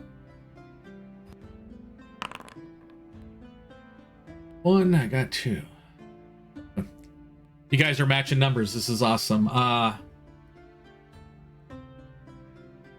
The part that goes down to the southeast, that little passageway within the walls themselves are made of stone. It appears that they have been concreted, almost like bones have been concreted to the walls as it heads to the southeast. You see various bones of various types of creatures based off of the size and composition of the bones, but it appears that the left and right sides of those walls are basically somebody just cemented bones to the natural concrete that are in those walls. I mean, the natural rock from those walls. Do they appear arranged particularly? Not necessarily an arrangement. It looks like they used just whatever they could to kind of fill it up as walls. Okay, this is creepy, guys. Bone rebar. Yes, bone rebar. We use a small to make a construction. Means it's probably more dangerous over there. Would we want to leave it unexplored behind us? No. I want to go to the right. Oh, you're We should at least make sure we know what it is. If it's important for those cultists, then it could be a good idea for us to put a stop to it, you know. Maybe it's a trap, but we should investigate anyway. I creep forward a step. You creep forward a step and you see at least another pulsating light. What appears to be a circular room in front of you. The floors are worn in a circular pattern around the center where just a glowing, pulsating light appears to be. It seems odd. What's that light? I edge forward, holding my lantern before me, trying to bring more of the room into its light. And as you do,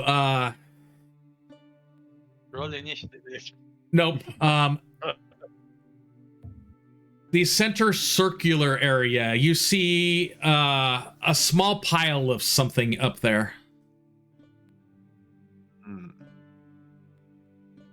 Kind of hard to make out exactly what it is, but it appears to be fine, soft materials.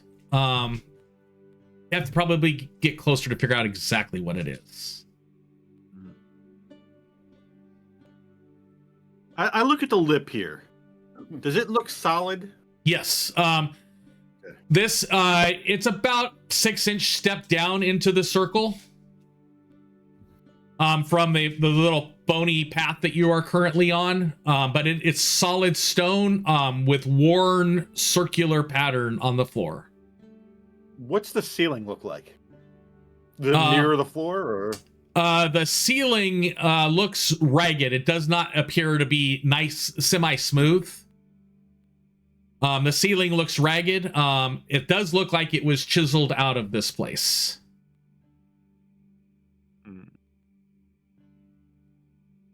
I will take careful step forward.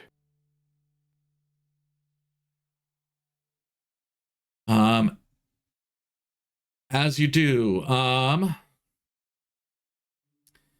you are able to notice that between what you see and what you smell, it appears that there is a very large pile of the remnants of burnt incense in the center of that room. And it's no longer burning, but you could tell that at one time that was probably incense.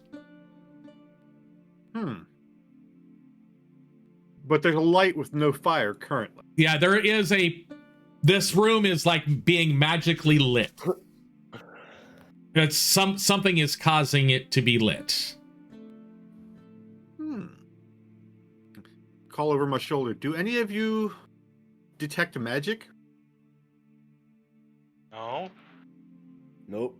Well, This- I Can don't, you, I but I mean? also can't. That is what I mean. Are any of you able to?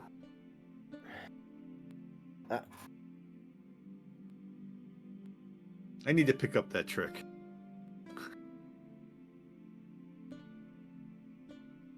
Yeah, I'll cast Take it. another step.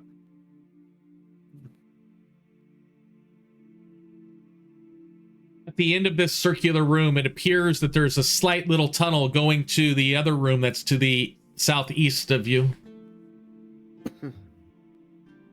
Do I detect anything or no?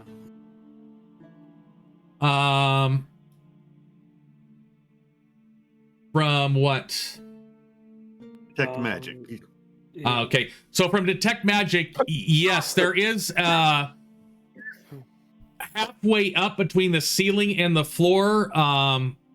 There is the slight magical ting coming off. It appears that there is something magical causing light, similar to a light spell, in the center of the room.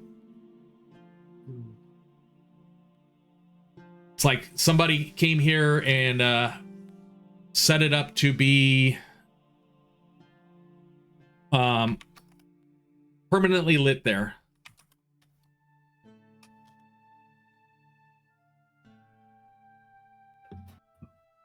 Perhaps this is some sort of ritual area they created. Probably this is where they do the rituals. Probably in the center of this room, like right here, they kill people. Where I am standing. Probably. You're standing in a pile of incense ashes. Oh shit. Oh. I understand wrongly then. It doesn't mean they didn't do things there. I'm just saying. Oh, there's another chamber. Yes.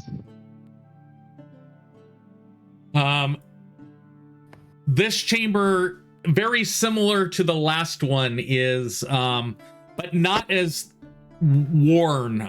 You could tell where this chamber was carved out of the rocks previously. But again, center of the room, there is a pile of the remnants of incense, as well as that light spell in the center of the middle of the center of the room. Do any of you know anything about stonework? This is not the stone, these are Absolutely not. bones. No, I'm curious what made the marks on the floor, what wore it down. But I don't know that much about stone. Well, let's see if I still remember anything from back in the day. Being a dwarf, could I make some kind of check? Yes, do a recall knowledge. Knowledge. Oh, we probably use a knife or something.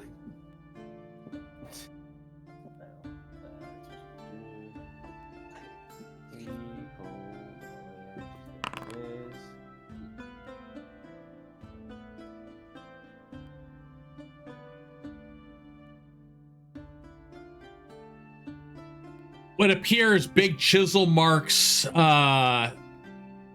just along the walls. It's nice and smooth, where you could tell they've worked it with finer chisels. On the ceiling, it's kind of rough, but on the floor, it looks like it. If you were to look, the first little circular area that you went into probably has 15 to 20 years of extra work done on the floor to smooth it out compared to this one. And this one that you're in, looking up to the upper right, probably has 15 to 20 years of extra actual stonework done on it compared to the one in the upper left. I mean, upper right. The one in the upper right, the ceilings are a lot lower. It looks like they were carving circular rooms out of here for some reason. Can I attempt to recall knowledge on why someone might do this? Yes, you may. Wait, hold on. Hold on, I'm holding on. I'm gonna just make sure I use my clue in. So Okay. you can grant that effect to yourself.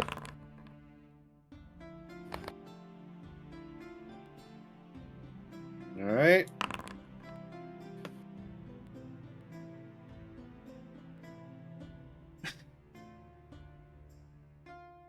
So, Jester,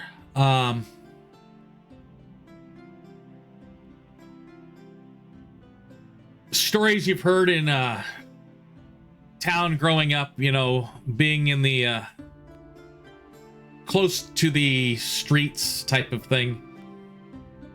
You've heard stories of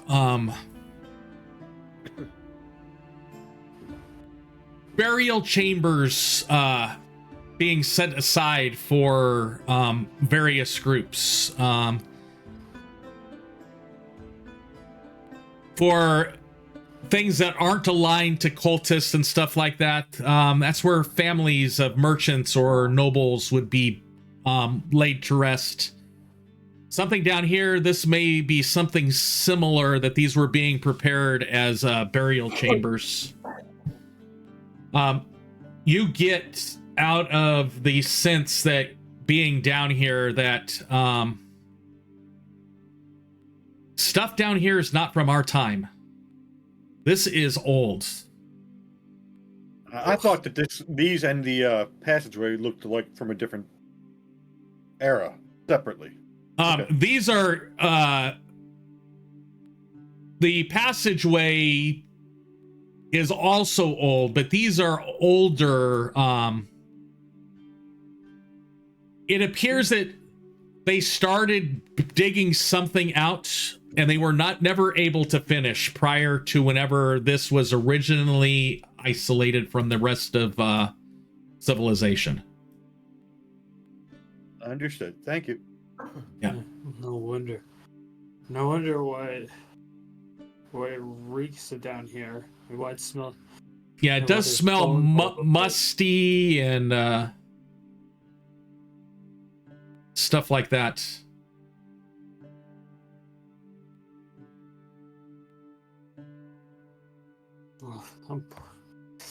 Doesn't seem like there's anything down here, and I'm bored. So let's just try going the other way. Okay. We explored the place. We checked that there is nobody. Okay. So I'm happy now. I don't understand why you would go through all the trouble of lighting a room no one's gonna stand in. Just, Well, like it's just Those are maybe it's just some 200-year-old kind of break. enchantments. Might just be some kind of break room, and they're all busy. Never know. At least turn off the lights if you're gonna leave. I'm not sure if it's that easy to extinguish enchantments. You see that the passage turns to the east and west. Sounds like quitter talk to me.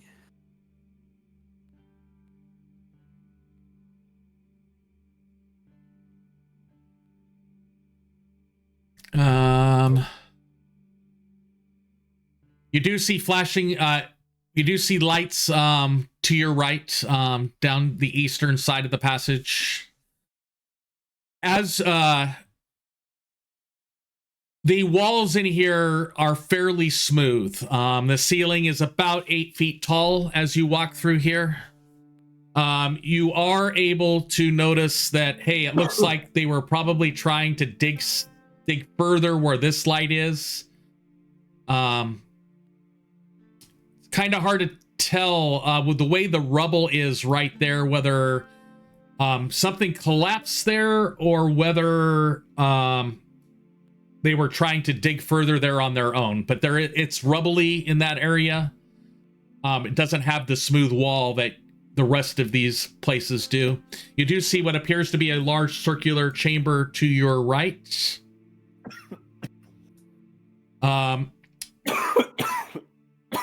With something on a pedestal. Something on a pedestal. Curiosity. Curiosity. Loot. Something on a pedestal. That's not always how that works. It could be a cursed item. It could be. I already cursed. Could also be trapped. feel like anyone with half a brain would make sure that if they were, I feel like anyone with half a brain that would put something on a pedestal would want to keep it safe. We're talking about people who want to see the world destroyed. I don't know if they actually do have half a brain. You're right, Thorak. Okay. As you Let's make guys one of them. get closer to it, the statue, add a page so I can share it with you. And we are going to go here. Up one.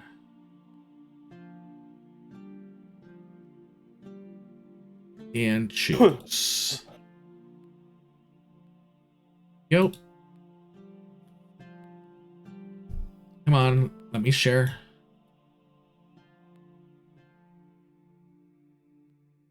Can't make me. Yep.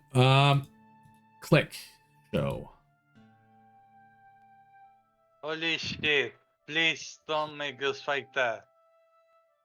I think that's just a statue, mate. Hey, Maybe the statue comes alive. The statue, you see the image of humanoid type face with multiple arms and sets of wings alongside it. Pull, as you look it over, you feel the scar start to twitch on your arm. Guys, this is bad. The scar is itching. It's activating. They are tracking us. They are coming. Something like that, I think. I'm good at surprise. Try to recall knowledge about this statue. It's kind of what my character does.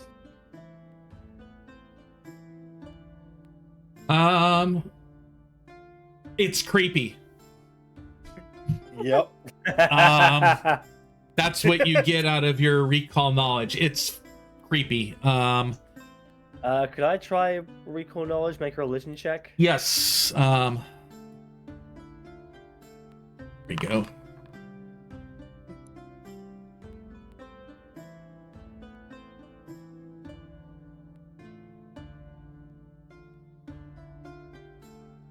The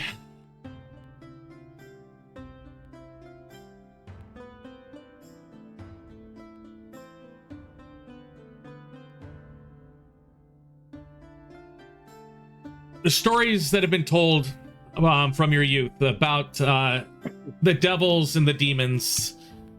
With the devils, it's in the details. They try to hold people. They give people things for favors, let's say. The leader of the devils, Asmodeus, is the image that you get, Thorak. You believe that that is actually a statue to Asmodeus himself.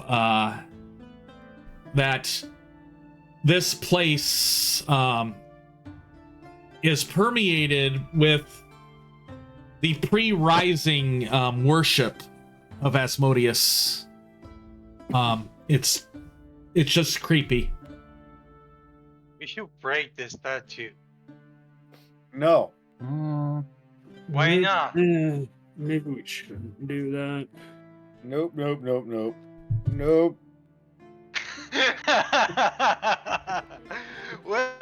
Wait, come back. Nope. It's actually a good idea. Listen, it's a statue. Cannot hit us back right now. And my mark is itching. He already know we are here. Nope. And we are opposing his cult anyway, so we're gonna make him an enemy sooner or later. I mean, there's opposing his people, and then there's directly offending him. Nope. Look, from my knowledge of Asmodeus, I'm pretty sure we already offend him directly just from our existence. So, Yeah, but there's Think- levels of offense. Spitting in his eye is more offensive than existing. Ask him about that. I wonder if he'll agree No. with you.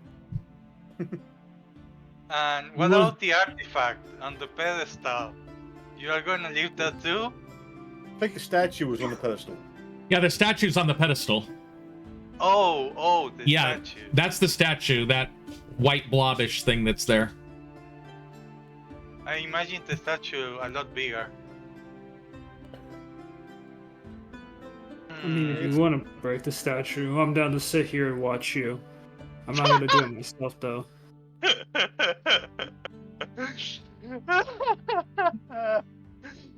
Guys, I just gonna do it. It is a team thing to do it. We're not playing Yeah. D&D. We're playing Pathfinder. It's supposed to be the smarter game.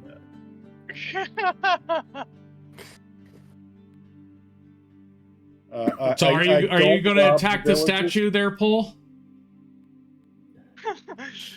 Everybody is telling me this is a bad idea, so I'm going to democracy and not doing it. Okay, that's good to know. So Paul does not attack the statue. So what are we as a party doing? Walking away before he changes his mind. So Guys, I'm not going to go against the party. We came here to stop cultists. Let's stop cultists. The burning statues isn't going to help us. you, You guys are a bunch of chickens. as you Oh. start getting closer to that passageway that tees, you hear low murmurs of chanting to the north there, Jesher.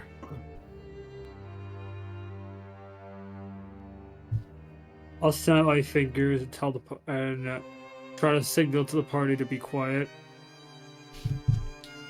So My lantern goes out. okay, as he says that, before you move your characters anymore, are you guys going to change any of your exploration stuff as he says he's hearing something? Okay. Yeah, I will avoid notice. That sounds like a good plan. I would like to follow this plan. Okay. Everyone is avoiding notice. Do I stop scouting? Scout's good. It still gives you a +1 bonus to initiative. I'm gonna keep scouting then. Go ahead and reapply your metal carapace. It timed out. I think our dwarf is dying. I'm just not talking. You keep. Oh, you- you're confident? As Yeah, you I've been- poke your head I've around had the colds corner, for the past 2 days. Oh, fine. Jesher, you see dark creepy, something that you have not seen before.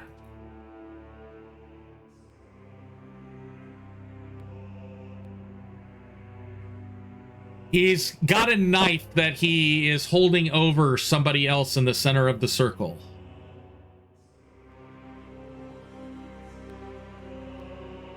We need to stop him.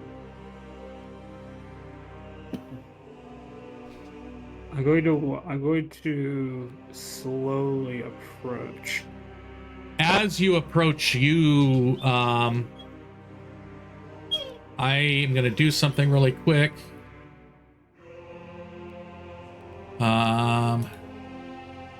It work. Let me do that.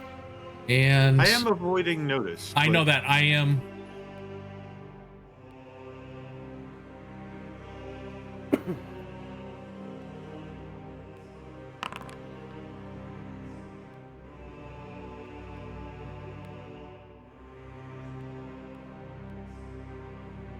We're gonna make it easy. Let's just go ahead and, because this will resolve everything I'm trying to resolve right now. Oops. Scroll down. Right click. Go ahead and roll initiative.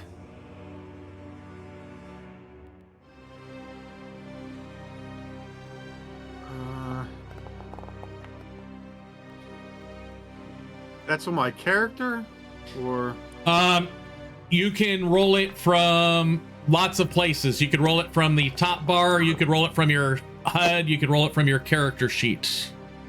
Oh my god, I actually rolled high on initiative for once. Let's fucking go. I'm not dead last again. I can roll from stealth, right?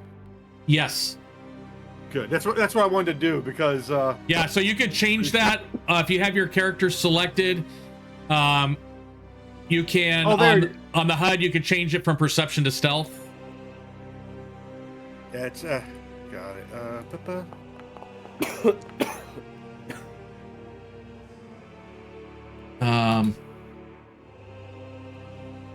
So Jesher, you hear chanting coming from four corners of the room. You see three of the four things making the voice. In the center of the room, that thing is silent. That has the knife over the top of the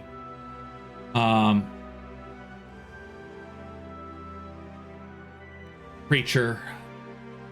Whatever's on the ground there.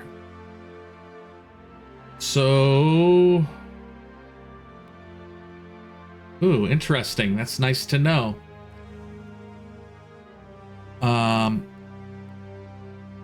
It brings us up to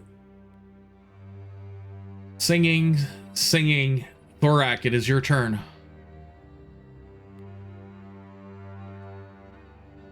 Okay. Now, why did I start all this far back? Okay, let's double check here. So.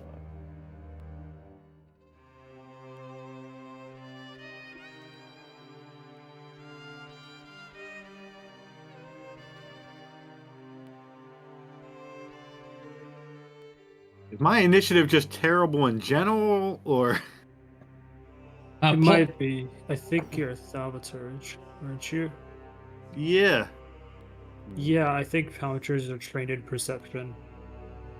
Well, no, I used stealth, which is higher. You just rolled a boopy number. Not as boopy as Pole did. Yeah, I rolled poopy number.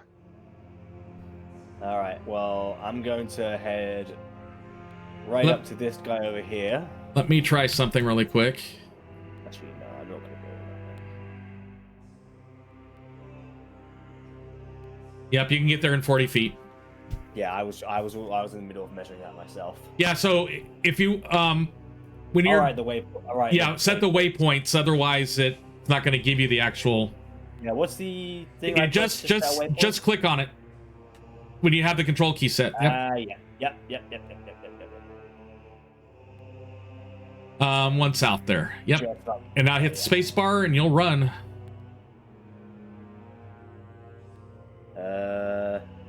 Just hit the space bar. Do I want to go that way? Hit the space. They already got their turn, so. Yeah, but I could make them waste more next time, rather giving them all three actions in order to beat my ass. So I'm just gonna head over here, actually. You can start your stance, right? I'm gonna do that as my last action. For the next one, what do I want to do here?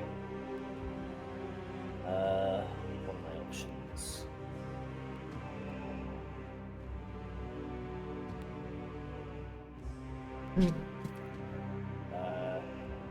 There are many characters where I've thought about where I could try demoralize, but I'm absolutely not doing that with this guy. I have a -1 to that. What do I want to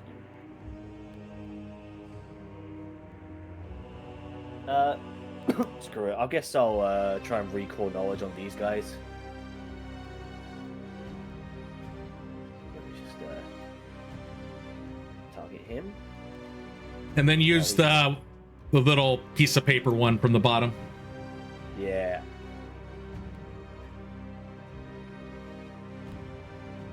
For some reason, I'm clicking it and it doesn't do anything. Then go ahead and do the basic action macro. Yeah. What do you want to know?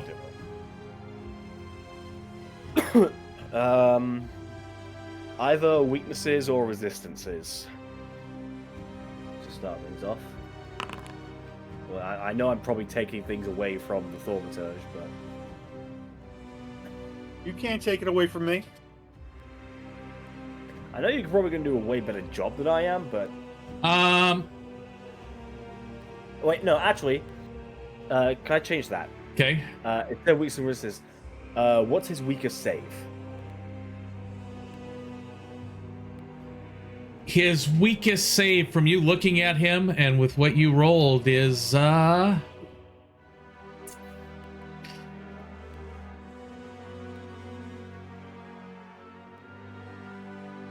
extra food so he can eat later as a snack.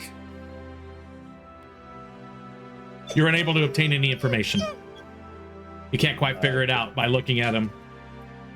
Alright. You haven't seen them move yet. All you've seen them do is chant. You can't quite figure out what they're doing. My final action, of course, mountain stance. You are standing as a mountain.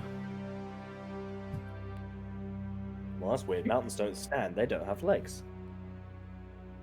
Okay, that brings us up to our gesture.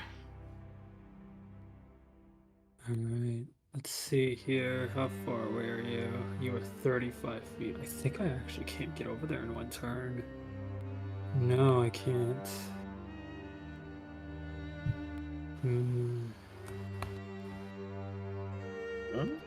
I want to be sly about this, but I think it might just be within my best interest to just come out of the gate swinging, at least a little bit anyway. Not having, yeah. Let's move. No, because he's gonna see me if I stand there.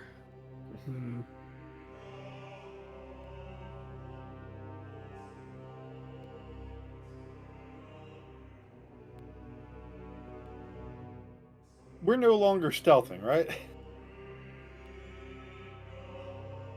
Maybe. I'm not. I'm actually not sure, to be honest. So you hear all four of them still chanting, and the one in the middle has a knife. He's silent. He's got a knife silently over some unconscious body on the ground. I quickly say, don't let him finish the chanting because he's gonna summon something. I see it in my vision before.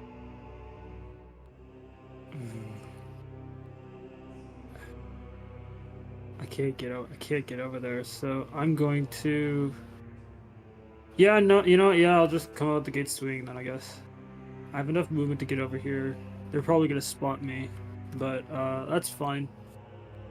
I'm gonna stride there with one action. I'm gonna use my last two actions to. I'm going to use my last two actions to spell strike. Nice. All right.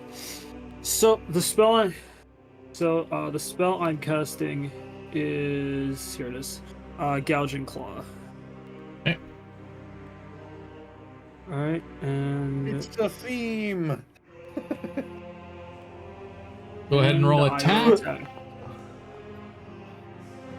It hit. All right. Go ahead and roll damage. So, that is 6 damage from my fist, and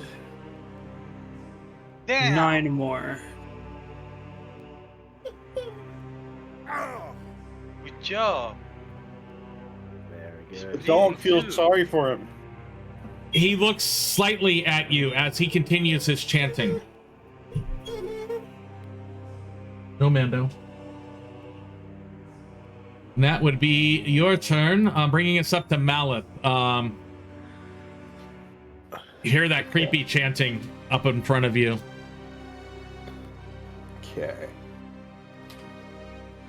Target that one back there. Good old devised stratagem. Let me do something really quick. Ooh, just barely. Yeah.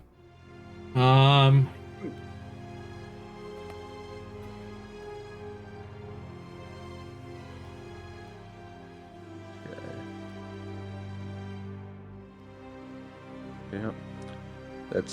That's decent. I will follow through on that with a strike. Okay.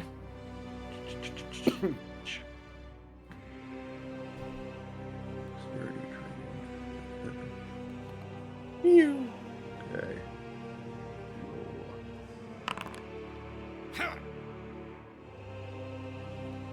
Nice roll.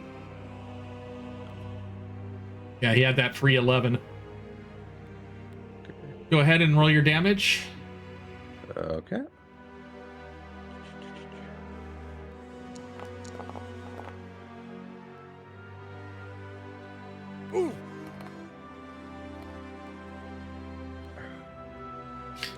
All right. Thorak, you see the one that was just hit kind of glance towards the entranceway that you're at, but continues his chanting. And you know what? I don't have anything better to do, so I will do that again. I swapped that with the longbow from our party stash, so it's reload 0. I suggest focusing the guy with the knife. Maybe I'll later. play it for him. I'm pretty sure that's the only one he can see. No, I there's a cleric that I can see. That's the one that I shot at. Oh, really? You shot at that dude? Yeah, the one that's like 80 feet away from me. It says barely hurt. Okay, yeah. I'm gonna attack again. Okay, dexterity trained, multiple attack penalty. Roll. Yeesh. Critical miss. Okay. Did you just shoot Poland in the back of the head? I don't think so. He would have, but luckily there is ice in the way. Okay, that brings us up to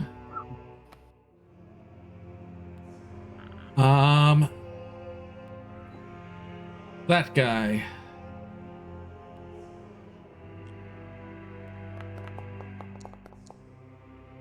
And he's chanting. Nilkar. All right. Since we're pretty obviously doing loud things, I am going to, with a thought, reignite my lantern. Free action.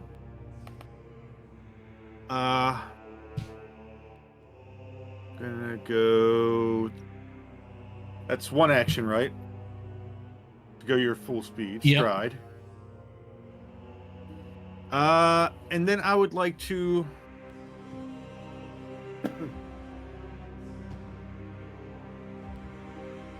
I think I'm supposed to roll exploit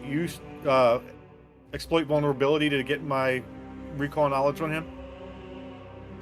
Let me pull up your dude. Yes. Yeah, like I kind of know what it's supposed to do, but I wanted to make sure I was clicking the right thing in the framework. Oh, use So- click. Yep. Oh, You're gonna do an I'm sorry. esoteric lore check. Oh, okay. I gotta go over to the proficiencies.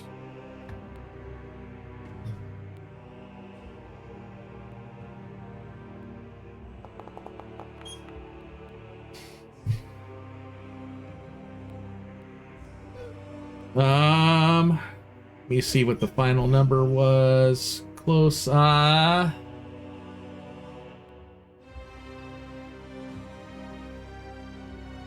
do you want to know about it? Well, it depends. If I only got a success, all I get is its highest weakness. So its highest weakness is nothing. It's not weak All to right, anything. then I will exploit its personal weakness. Basically, I pull out a little opposing holy symbol from Asmodeus and exploit his personal antithesis. Okay. You bring up his childhood trauma and his fear of teddy bears. Very much.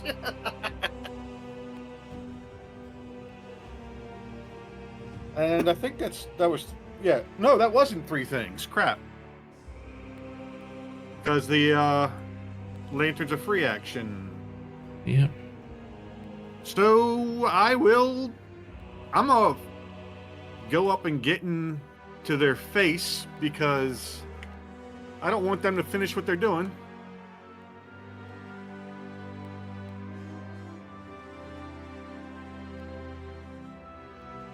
And that's the end of my turn. Okay.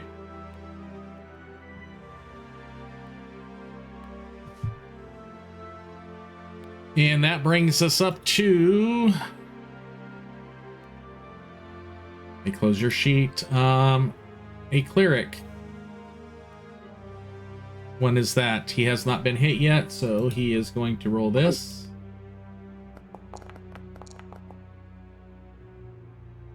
And he's going to chant. What do all these D100s do? Oh no.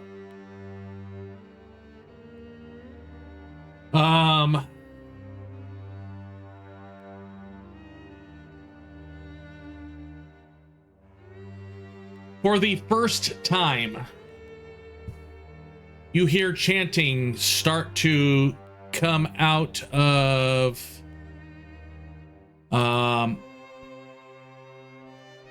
the guy that's in the center's mouth.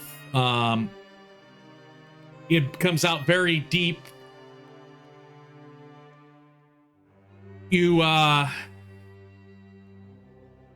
He starts to raise his dagger higher. And that will be the end of his turn, and you're up, Paul. Okay, I'm gonna spend 2 actions. And I'm going to move here. No, actually,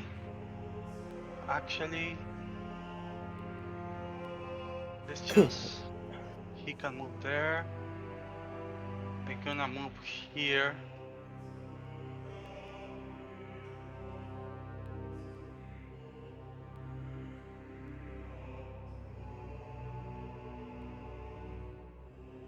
I'm gonna move here. And with my last action, I'm gonna try to grapple him. Go ahead, try.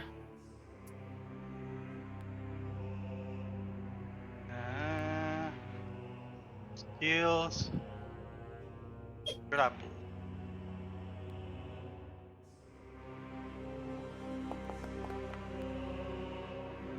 Does that grapple? No, I'm gonna reroll that with a hero point.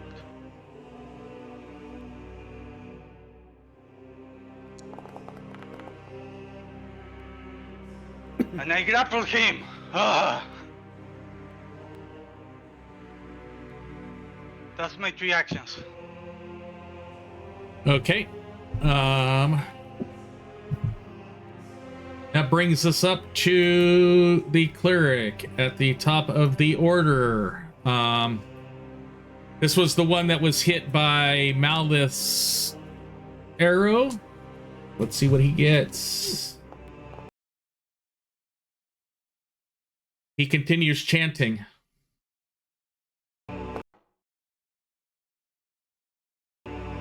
Bringing us up to this one. That is the one that was hit by... that was the one that was hit by Jesher.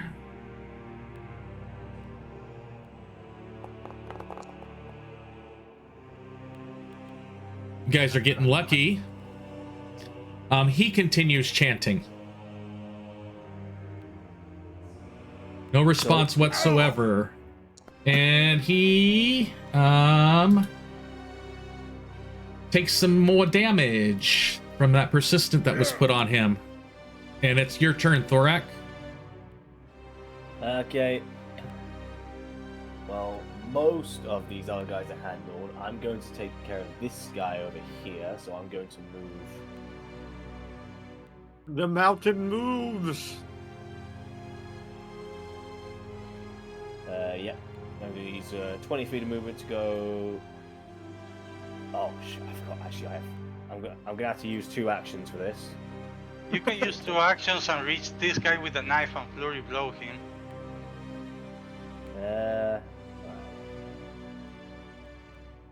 We 2 need to actions focus or- in. Like, how do I cancel out of this movement stuff? I made a mistake. Just right click a couple places. There we go. Thank you. I do want to stop these guys from chanting, though. I kind of want to get rid of this guy. It's your turn. Do-do-do.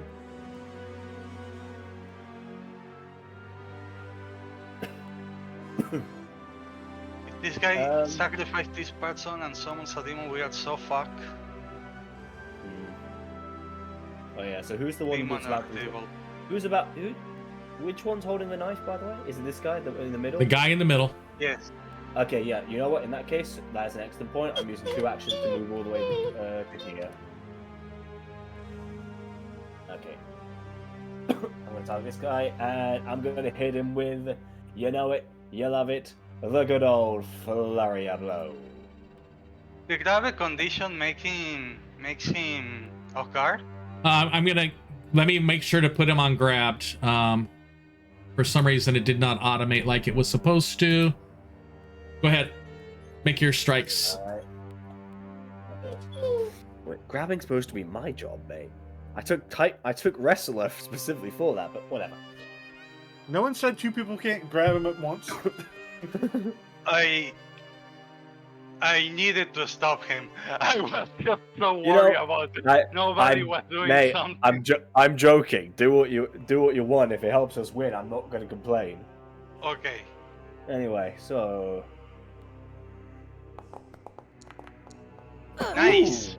that's good. That's good. And the second one. Let's see. Unfortunate. Oh, that was close. Yeah, that was almost a critical miss. Yeesh. Go ahead and roll Oh, damage my on your screen. first falling stone there. Yep. And I did take a feat, by the way. I took stunning blows for my level 2 feat, so I think he's gonna have to make a con save. Me look at your sheet. A constant fortitude save.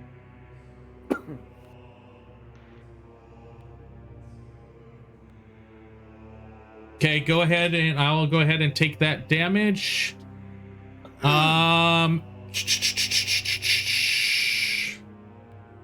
So he needs to make a fortitude. save. Why doesn't it give you something?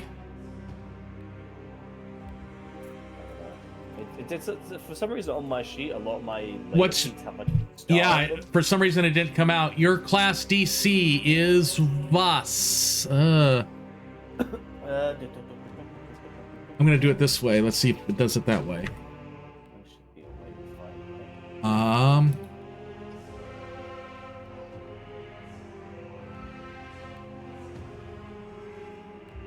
A fortitude DC save. With this. Yeah, fortitude save. The class DC should be with his strength, I guess, because he chooses strength. Yeah. Well, I have it targeted. He succeeds, wow. Fucking nat 20, really? He is Not not. impressed. Yeah, he's not impressed. Gesture. Alright. If Paul is gonna keep complaining that we need to stop this guy with the knife, I will appease him. And I will use my first 2 actions to cast Wall of Stone. Okay. Oh, that's definitely the spell that I'm casting, by the way. It's definitely Wall of Stone. You don't have to fact check me. Oh wait. Oh yeah, I forgot it's always centered in a corner. But yeah, I'm going to coat the woman here in an obsidian wall, in a wall of obsidian, or in a cage of obsidian that's not see-through. Okay. Form of a block. Got it. All right. And then I'm going to use my last action to enter Arcane Cascade.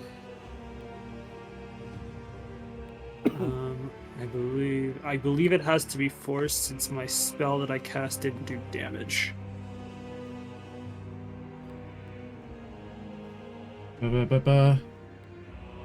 Yep. Okay, that brings us up to Malith. Okay. As I knock another arrow, I'm just going to take a little glance over at our friend in the middle. And what I'm going to do is I'm going to first devise a skill stratagem.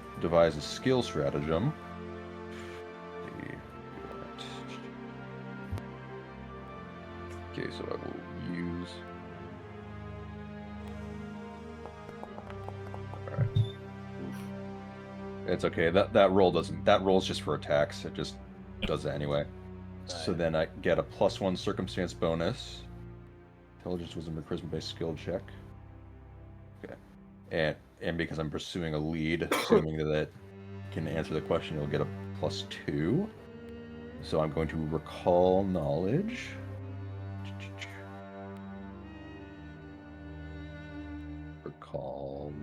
Oh, expeditious inspection.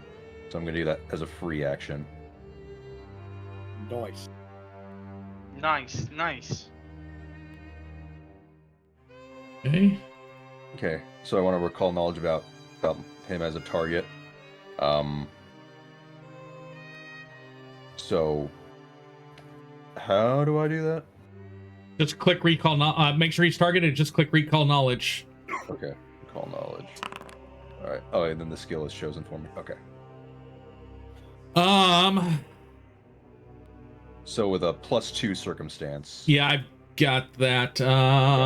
Yeah, it gives me all your potential modifiers when you do that for me.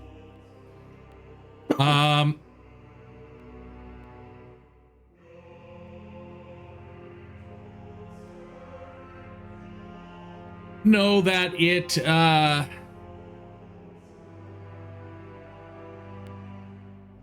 its weakest save is reflex. Its strongest one is fortitude. All right. It appears to be very strong, but semi-slow. All right. Good to know. And since I devised a skill stratagem, I cannot attack him this turn. But I will continue going on with that cleric in my line of sight. Okay, so those were free actions. So this is my first real action. Roll. Yeah. Nice. Go ahead and roll that critical damage. I am glad I switched to longbow. Wait, yeah. Deadly D10.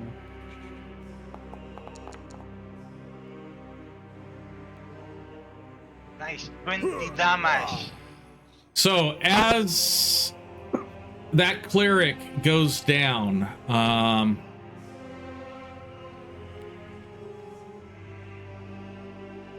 you see the one that is next to Gesture.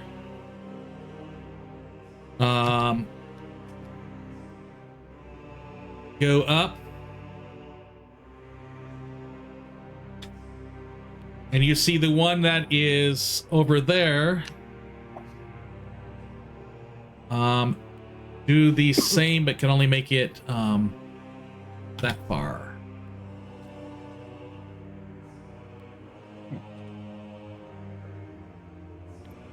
That's the end of your turn. Wait. That I. Oh, So the Okay, go ahead. yeah, the stratagem assuming that he was related to the investigation. That would be Yes. a free action. And then Yep. expedition said, yeah. So I have 2 actions left. Okay. Okay. So I'm you going saw to- the one fall that you shot, and you saw 2 of the others immediately rush towards it. All right. Yeah. I'm going to scoot.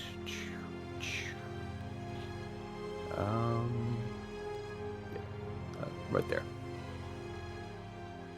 Okay, and then I got one more, and I will just another strike. -5. This one is not feeling good. Ooh. It's a natural one. You can hero. I can roll a hero natural point one. that. Yeah.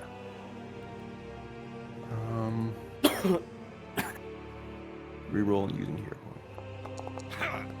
Oh, much Nice. Go ahead and roll hit damage.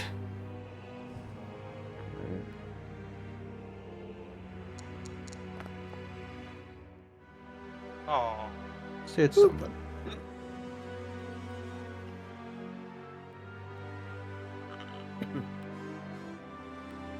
Okay.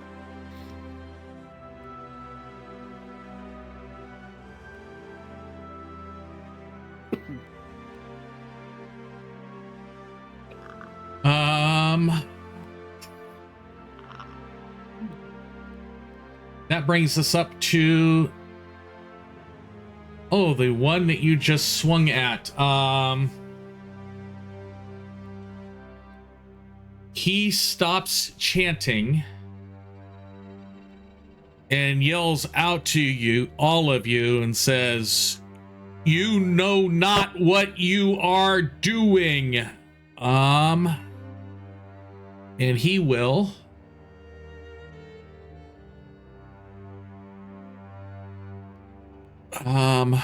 let's see.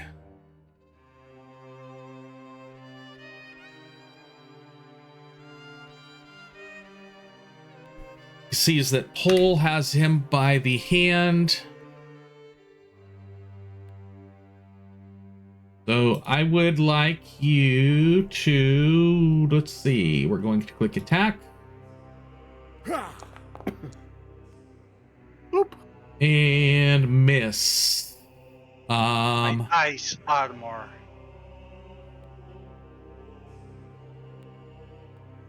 Reflects the light. And with that, let me make sure that was a manipulate action. So this one will be at map 2. Or the second map. And you see a blade whip out towards you, missing. Nilkar. If he'd taken a step forward, it would have won. Would have got it. Uh-huh. But he's not taking a step forward. For a specific reason. Does not have enough actions.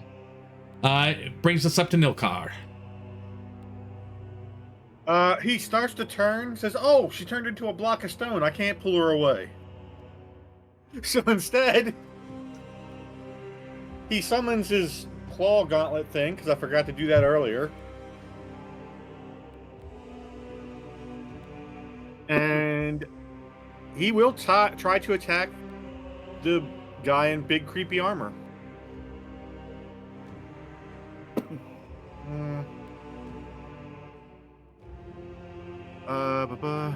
Normal.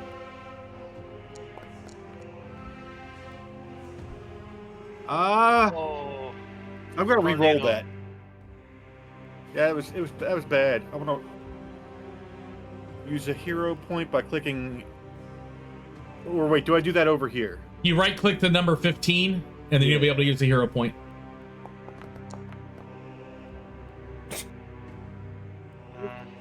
The Same. dice I at love- 15, Nelcar. 15 is your day.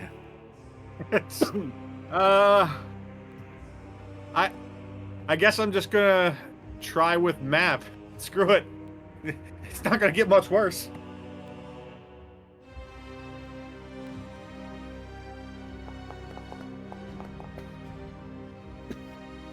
It got worse. I flail ineffectually at him. I don't even scratch his armor. And that's the end of my turn. Okay, bringing us up to that one. That one is going to...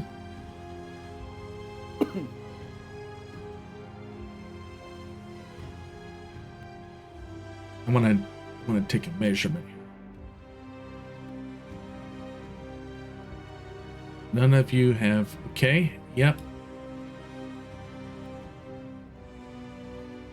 Yeah, I know exactly what he's going to do. He is going to cast...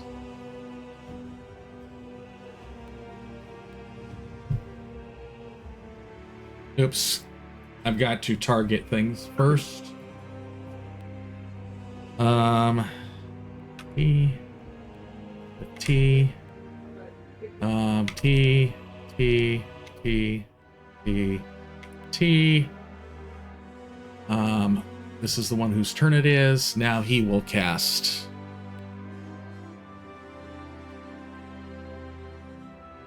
There we go.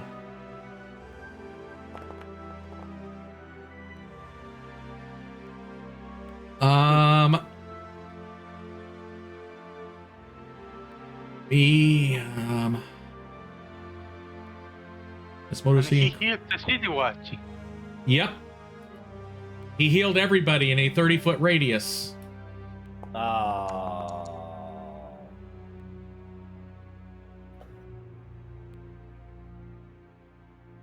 Boom. And one more. Boom. And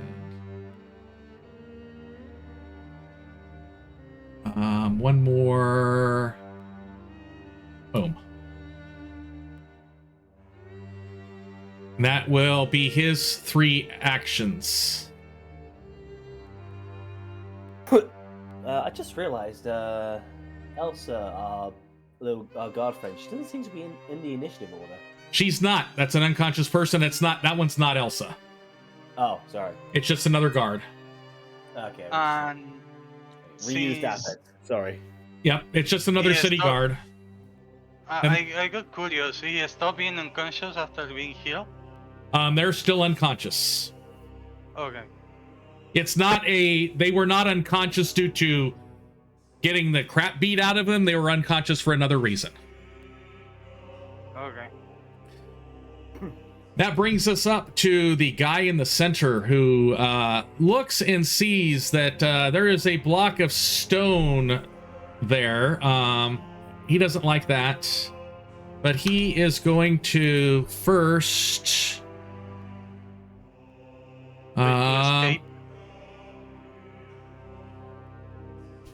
You gotta be kidding me. He doesn't have break free on his actions? I think it would be escape, no? There we go. Escape. There we go. Escape. Yeah.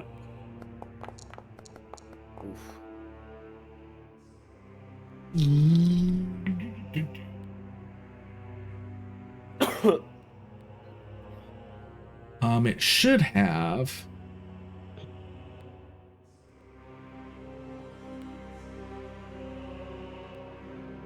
I'm somewhat frightened at the moment. Plus 13. Damn. I've got a plus 10 to my athletics. So there was one. His second. Yeah, or second/third.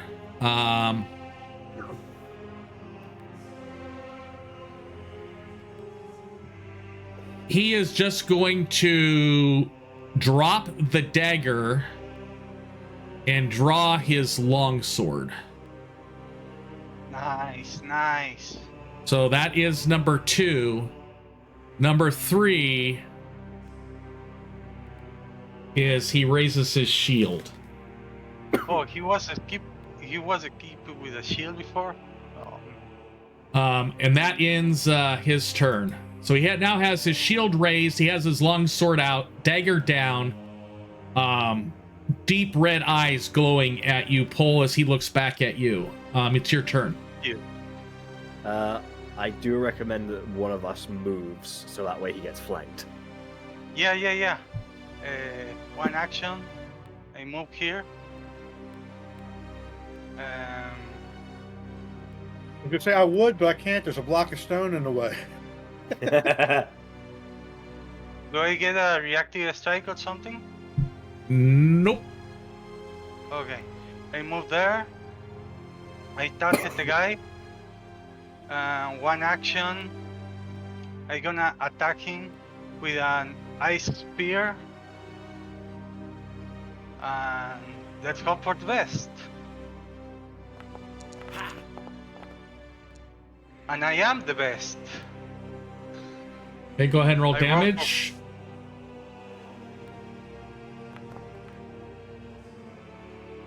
6 cold damage, and my last action, I raise my shield. If you're doing a melee one, shouldn't you add your strength to it? Yep. You're assuming they have strength. Nah, that's a good point. Oh, you're right. Yeah, you didn't It swap was- the button. What's your I didn't strength? swap the button. What's your My strength strength bonus? is Plus 2? Plus 2. Okay. Got it.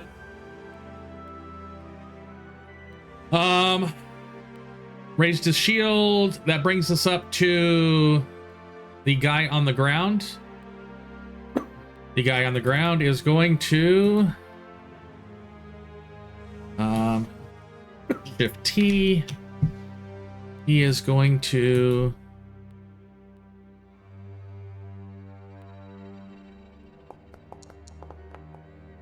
attempt to heal himself. That is one action. He sees Pole. He's gonna target Pole, and using his last 2 actions, cast that.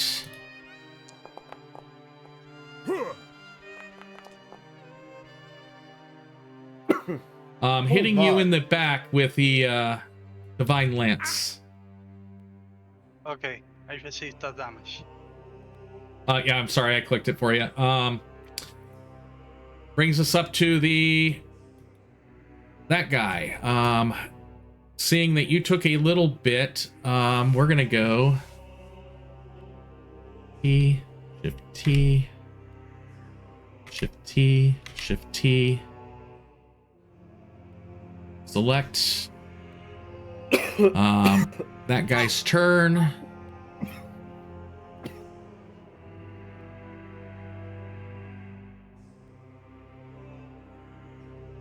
I did it wrong again. Works right from the sheet. It's not working right from the HUD. So, it's because it's an NPC. So I have the ones targeted that could possibly benefit from this, and he is going to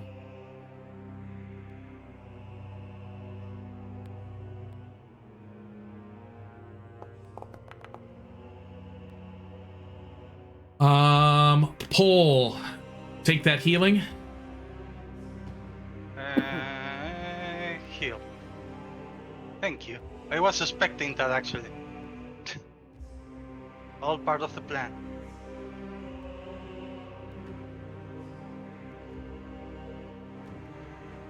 Okay. And that is going to, that was 3 actions, so that ends its turn. Bringing us up to Thorak. Alright. I think it's my turn to attempt to grapple. Also, you might want to mark him as off guard because he's flanked for... I don't have to mark him off guard. For okay. actual flanking, it'll do it automatically. Alright. You only have to mark it off guard if it's one of the weird ones that... Okay, fair enough. Either way, I am going to attempt a grapple on this guy. As a wrestler, what can you do with grappling? Oh, just for 3. I've got hero points to spare. I'm going to reroll that.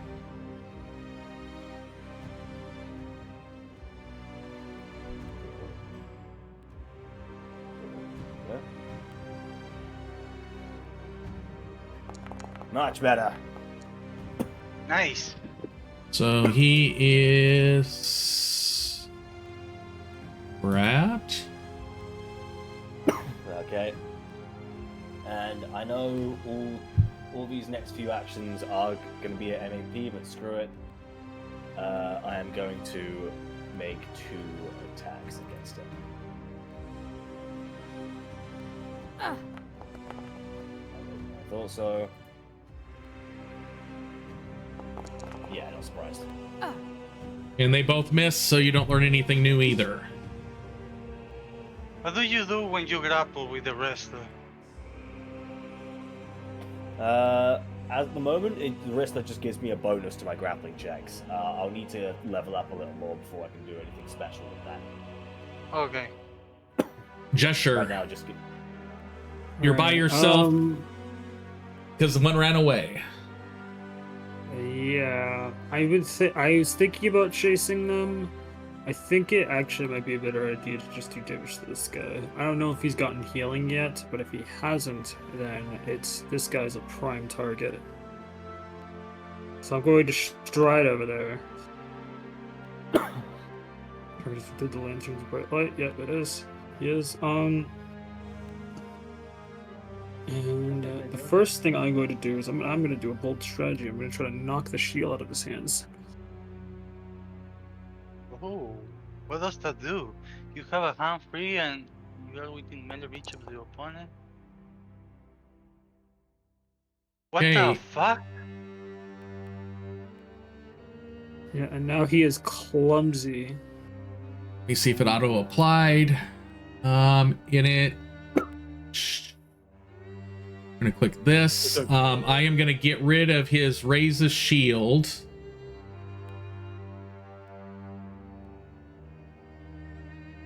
I'm gonna put the clumsy one on them. And that was your second action. Yep, and my third action will just be a standard attack. Oh, Understandable. I'd rather save. Well, I actually have 3 hero points now, so I guess there's no harm in using one. Yep, now. I just gave you one. For everybody one. ouch. Unfortunate. That's And fine. it misses. Bringing dare us you up roll like to me. Malith. Okay. I mean, this is perfectly fine. This guy has like -3 to his AC now, so. Yeah.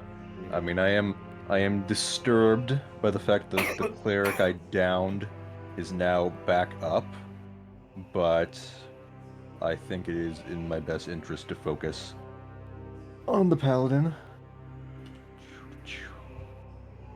Okay. Target. Attack stratagem.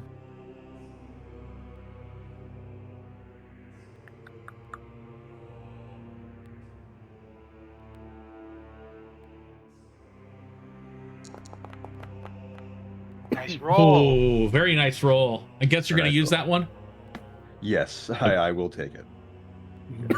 This might crit. It could. Let's see. With how low his AC is right now. It'd be incredibly good if it did crit, actually. Oh, actually, I didn't realize he's within my volley range. So could I have taken a step back before that? Yeah, because your shot's free. Yep. I will let you do that. Okay.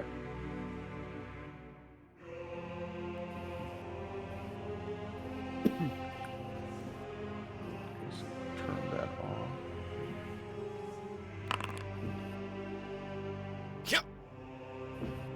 Okay, go ahead and roll damage. Shouldn't his AC Just be clumsy. It still would not have made it a crit.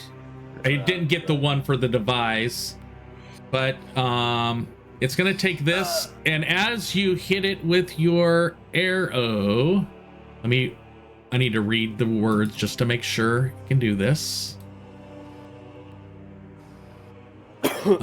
As you hit it with its arrow,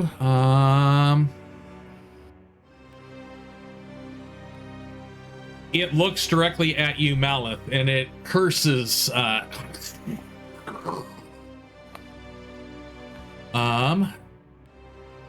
What's it saying? Baloney.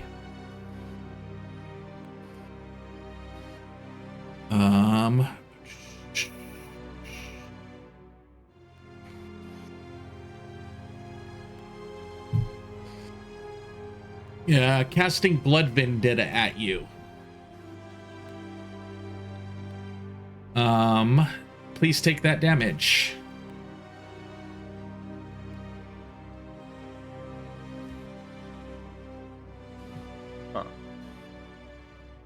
Alex Yellow takes no damage. He doesn't take any damage now. It's all persistent. Oh. Oh, yeah. I'm not looking forward to that. Okay.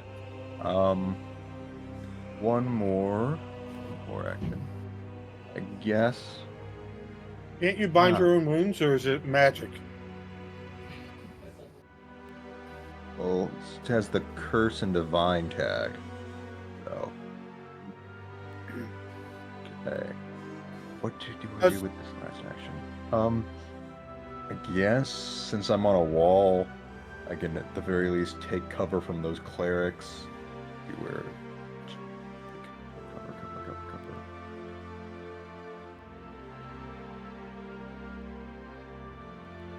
Cover.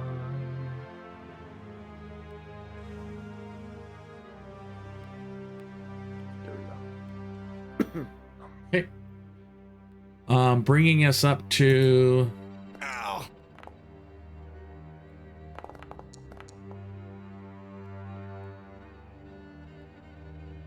Go ahead and take that damage, Malith. Okay. Wait. Wait a second. You shouldn't have gone dead from that. Yeah, I think Yeah. it applied Yeah, automatically. it may have already applied it to you, so I'm going to give you the 10 hit points back that you have. And I'm going to get rid of all of those wonky conditions that are on you, except for the cover.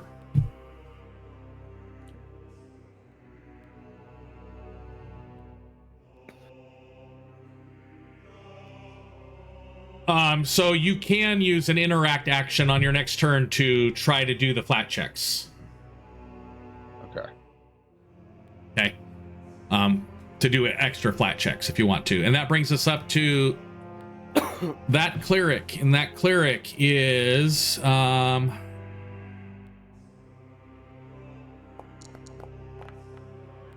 to restart chanting. Nilkar.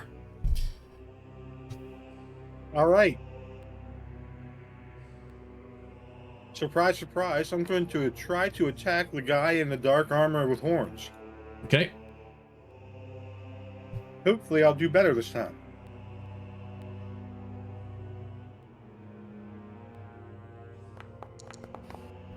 I will not. Screw this. I'm not taking a 4. I'm going to use another hero point. I'm offended by that 4. We got the hero point for that. Let's go. Yeah. Go ahead and roll critical. You reach out with your claws and slash at it. Right. I'm not sure if it's going to apply it properly, but this should be a D4 plus 6. Okay, we'll just see what it is. Roll your crit.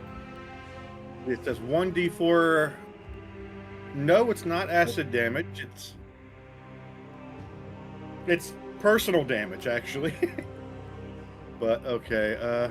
Yeah, you can change it to persistent.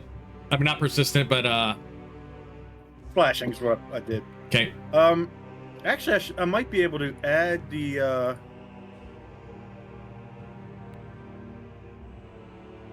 damage in here, but maybe not. It's only showing me 1d4 plus 2 because of the implement empowerment, but it's not adding the personal vulnerability. So go ahead and swing, and I'll do the adjustment. It'll be plus 8 to whatever this is. So it did 1d4 plus 2. No, plus 6. I know. So add the 8. He's going to go ahead and take that damage plus 8 more.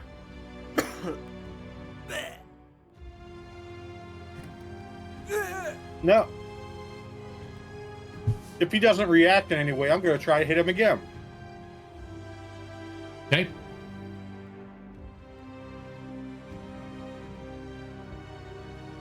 I think he cannot react because the shield was knocked off. And he barely hit because he is off guard. Nice. Go There ahead is and another. swing at him. Damage him.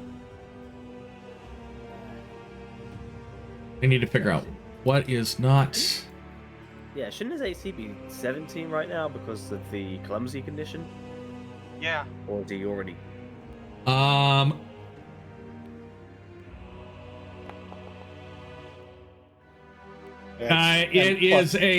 It's the same bonus as the off guard bonuses. That plus Oh, 4 God, that's this is technically substantial. true. I thought that clumsy was a it status says penalty. Yeah. This clumsy. status You take a status penalty. Off guard circumstance. So yeah, it should be 17. So he still would just hit. He would not crit hit. Well, And I got to figure out why the clumsy didn't stack on him. Then he does have it on him. Well, because I know it lowers AC normally, but I guess it depends what his dexterity is. You take a 'Cause if status penalty equal to the condition value to dexterity-based checks and DCs, including AC. His dex. Well, I guess it. He doesn't There's a have it. penalty to dex. Sorry, go. Yeah, so it should give him that. I don't know why it's not. I'm gonna add that to my master tracker. I don't remember. In this version, does having a dex penalty lower your AC? I mean, I'm wondering if it's. Yeah, I'm just thinking maybe. I didn't quite catch what his dexterity was, if he even has any. He has a It's a zero- +1. okay. He has a +1 dex. Okay, that's what I'm thinking. I'm wondering if maybe the -1 doesn't matter because he's wearing heavy armor that has a dex cap of that's what I'm 0. thinking.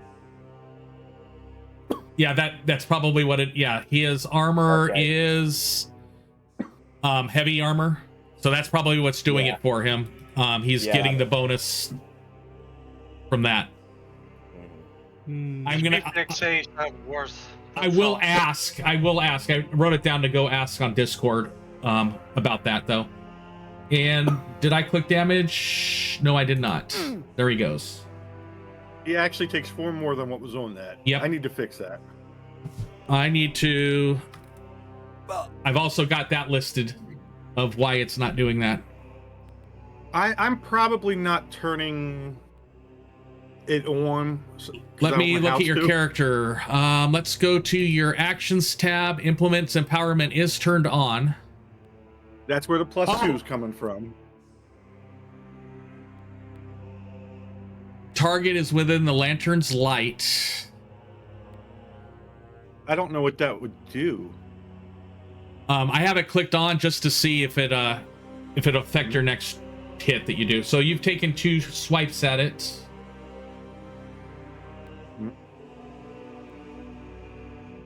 You've got 1 more if available if you want to use it.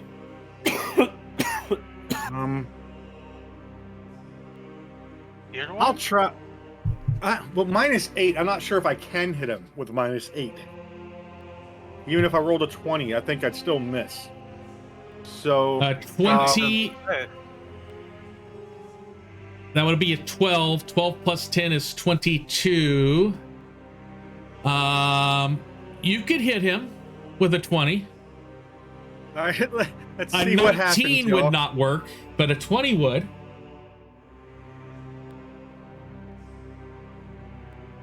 Yeah, because 20 is always 1 degree above the usual anyway. So Yeah.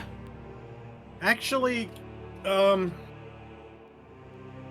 you distract with deception or You can Yeah, you can.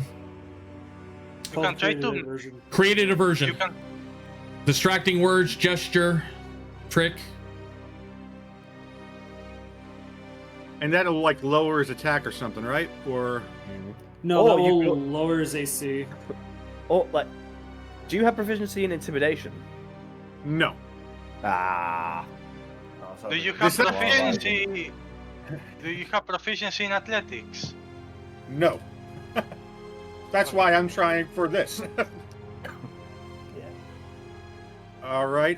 Do I do the roll, or is there a special roll that'll Basic automate action things? macro. Make sure he's targeted. You have yourself selected. Click the basic action macro. It'll be. You have 3 created diversions there for you. All right. I'm gonna try. I'm gonna insult Asmodeus.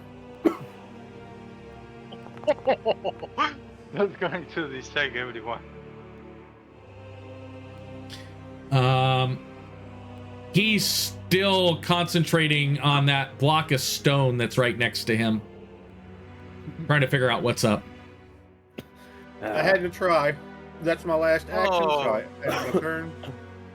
That brings us Not up to concentrating in me.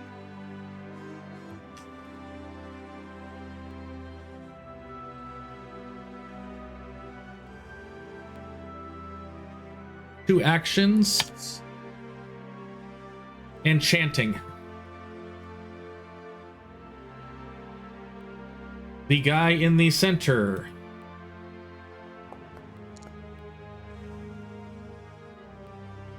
You need to escape the grab first. I know he doesn't, not for what I'm doing. Oh, okay. A grab That's, just means he has to roll a flat check. He reaches out and touches the stone and realizes it's not stone. So that will be one action for him to realize that it is not stone. Then he is going to take an action to attempt the grabbed condition, which is on Thorak right now, right? Thorak was the one that grabbed him, correct? Yes, that is true. So he is going to try to do this. Not escaping this time. And he cannot do it until Where do you his think next you're turn. Then he No, is he can going escape. to take a... I think he can still try, but No, he can't. Not on a Oh, critical yeah. failure. Okay, critical You got a failure. critical failure. oh, you're right. You're right. You rolled a nat 1, my goodness. He is going to attempt to make a swing. It's going to be with the With the flat check. flat check on the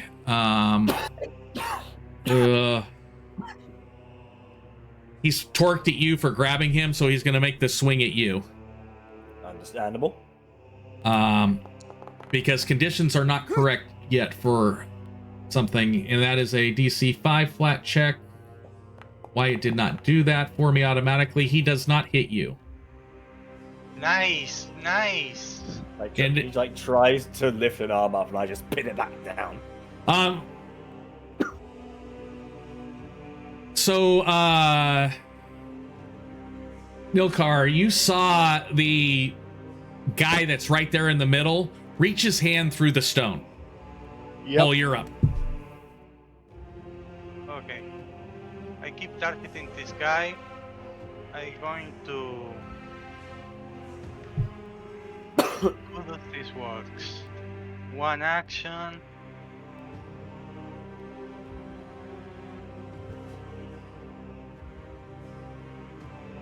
One action. I targeting. Elemental blast. Weapon infusion does something. It's free, I mean, I can use it 2 times. Weapon infusion. And I give my melee. I think I give my melee agile. And I'm gonna attack first with my Oops, his With my clumsy first attack. is gone. No, it goes way at the end of my turn. Oh, your turn. So let me go ahead and add it back At to the him. Sorry, at the beginning of my turn.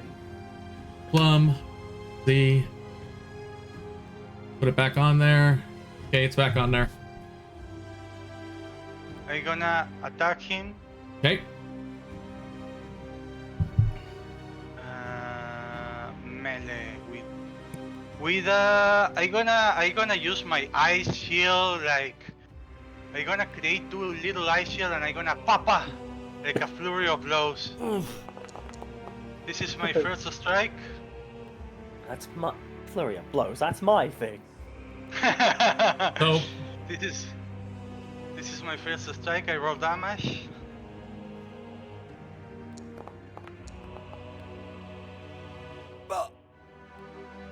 My second strike with my second action. Is a steel weapon infusion agile.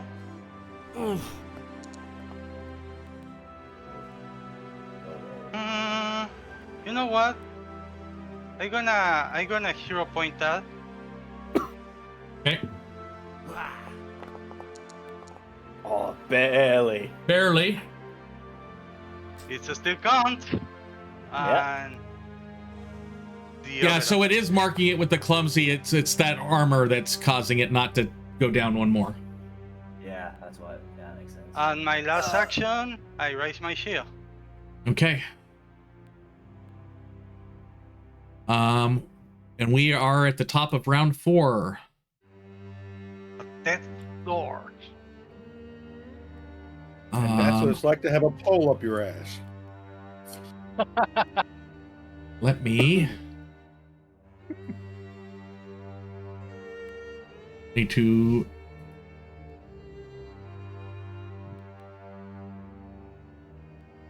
I love the role playing of I create 2 smaller shields to attack him, and then I will recreate my bigger shield to defend myself.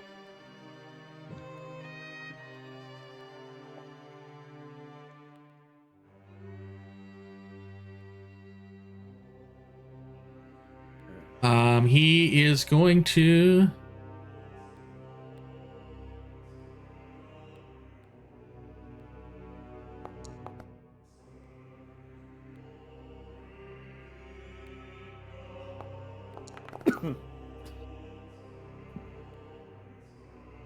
That doesn't matter.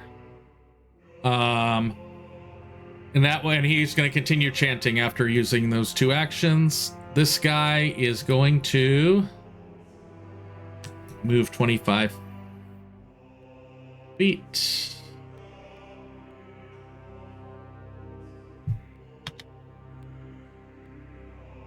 Second action, move 5 more feet, and he's going to chant. Thorak, you're up. You have him grabbed.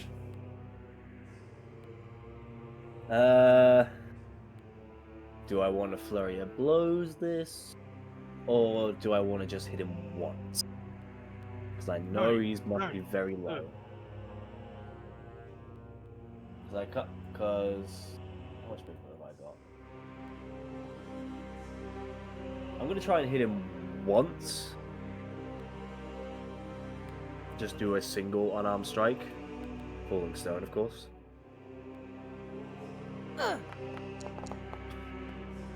Nice. Nice.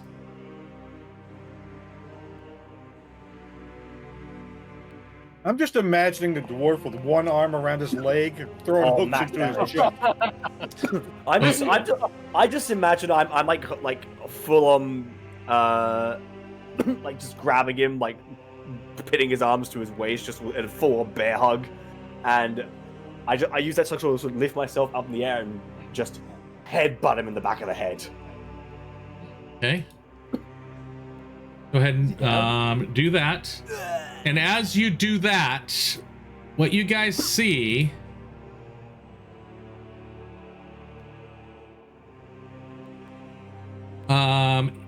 is it get dark, and then smoke starts to expand from that center creature.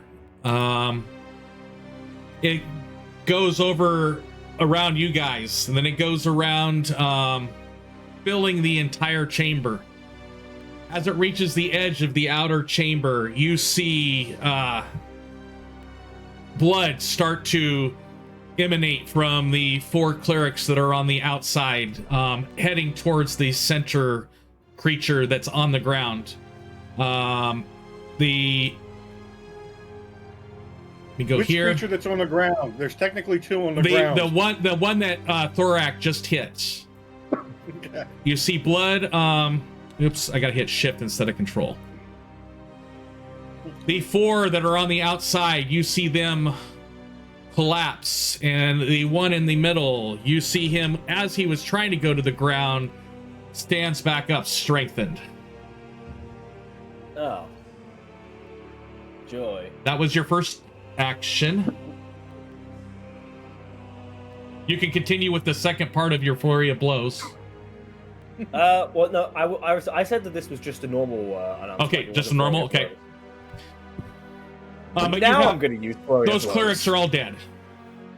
Okay. Yeah. I was originally thinking I was going to kill him, then move on to the next guy, but now I clearly don't need to.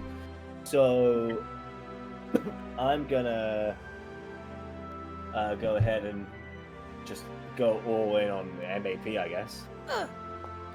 Work smarter, not harder. Yeah, no surprise. We killed 4 guys with that bunch. You killed 4 guys with that bunch. I suppose. Yeah, you can say that. You can now go around saying that to people. I one time in a role-playing game killed 4 guys with 1 punch. With a headbutt. Does Thorak have anything else? One more action. One more, I think, right? Yeah, I have one more action. I have no idea what the hell I want to use it for. Insult his mum. My charisma is -1. I'm not insulting anyone. You can try to make it prone with an athletics check. That still suffers from MAP. Yeah, but his reflex save is his word save. We already know that. So you have better chance to make him prone. True. I still have. Oh wait, I think he already prone. So No, actually, he's not. He didn't quite make it prone before the blood came out. oh okay. Yeah. Is he still grappled, by the way? Yes, he is still grabbed by you. Prone. You know what? Fuck it.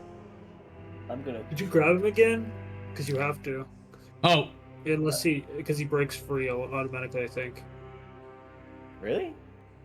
How? Yeah, he breaks free at the end of his. He breaks free at the end of his turn automatically if you don't grab him again. I don't think that's the case for grapples. No, that is. Okay, I have played a monk with the rest of the archetype. I should know. Okay. Your target is grabbed until the end of your next turn. Oh. So, okay, so I do need it's to still grab. grabbed right now, unless you make another grab at it.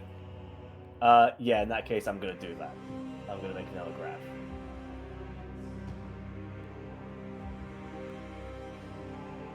It is a. Actually, literally did it critically fail the grapple? It did. It did. Yeah. So that was critical. No, it critically failed an escape attempt. Oh yeah, it critically failed to escape. Okay, yep. What it failed during the grapple is it's all on my roll. Yep. For this one, so give it a go. NAP is going to make it very difficult, but I can't at hear least the it's not sounds. released. Okay. Okay, well he is released, unfortunately. And he was going to be anyway. And that brings gestures up. So does that mean the clumsy's gone, or is that not Nilkar's clumsy? That clumsy is gone now. Okay. So he All does right, not have any penalties on him currently, except for the multiple off guards based off of the way you guys have him surrounded. Yeah, I'm gonna. Well, actually, hold on. That actually might not even be a good idea. Let's see what this does. Do I still have personal juju on him? Yes. Yeah. Is he still you the do. same creature? He is still the same creature. He just drew the life energy out of the 4 clerics that were around the room. All He just had it. right. He just drank his juice. Tricky. All right. I'm going to.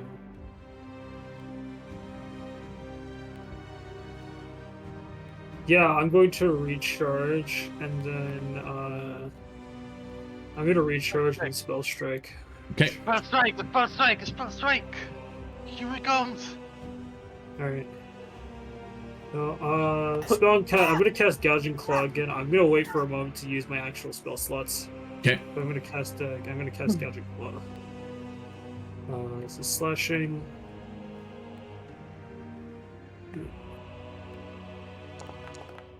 Hey. Nice!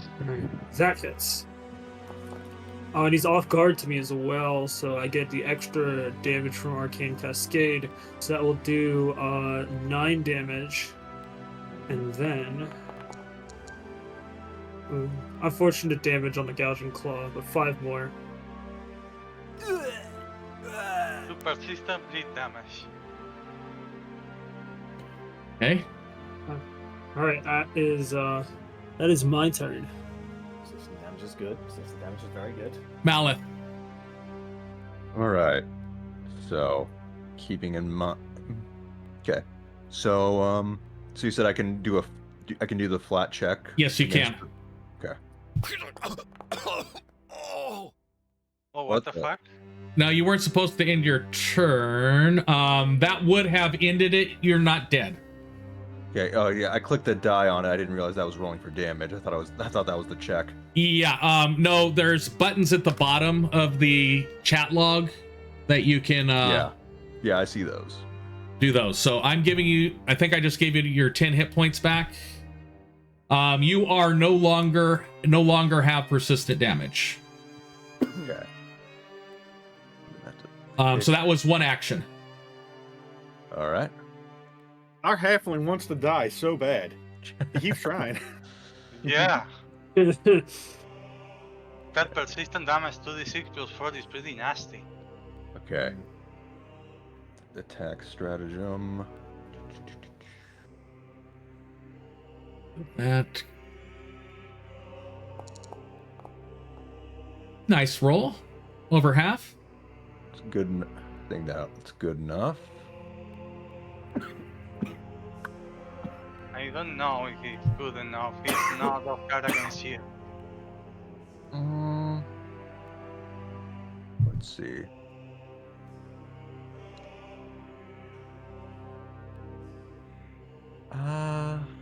Actually, you know what? I'm gonna hero point that. Okay. I'm curious, why not just do the regular attack roll and hero point that if you have to? Well, because this is what I use for my attack roll. Yes, I this is a thought you device. could make a system. regular attack. I can, but I Oh, you won't yeah, get that bonus. Wait, I don't think Okay. you can. I don't think you can hero point devise a stratagem. Okay. Yeah, because isn't this a fortune effect? Yes. Oh yeah, it is. Yeah, it's a fortune effect. Yeah, that is correct. Okay. Well, I will still attack.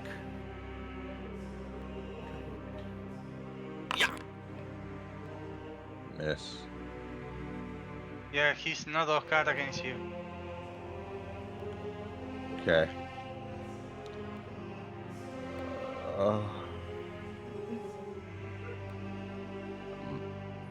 Well, I can't think of anything much better to do. You can come closer, I can heal you. Well, I don't think you want to get closer. Yeah, because then I'm standing here so that I'm not within volley range. He is definitely the squishiest of this party, I think. Okay, I guess Yeah. I'll try one more attack, which I can hero point if I have to.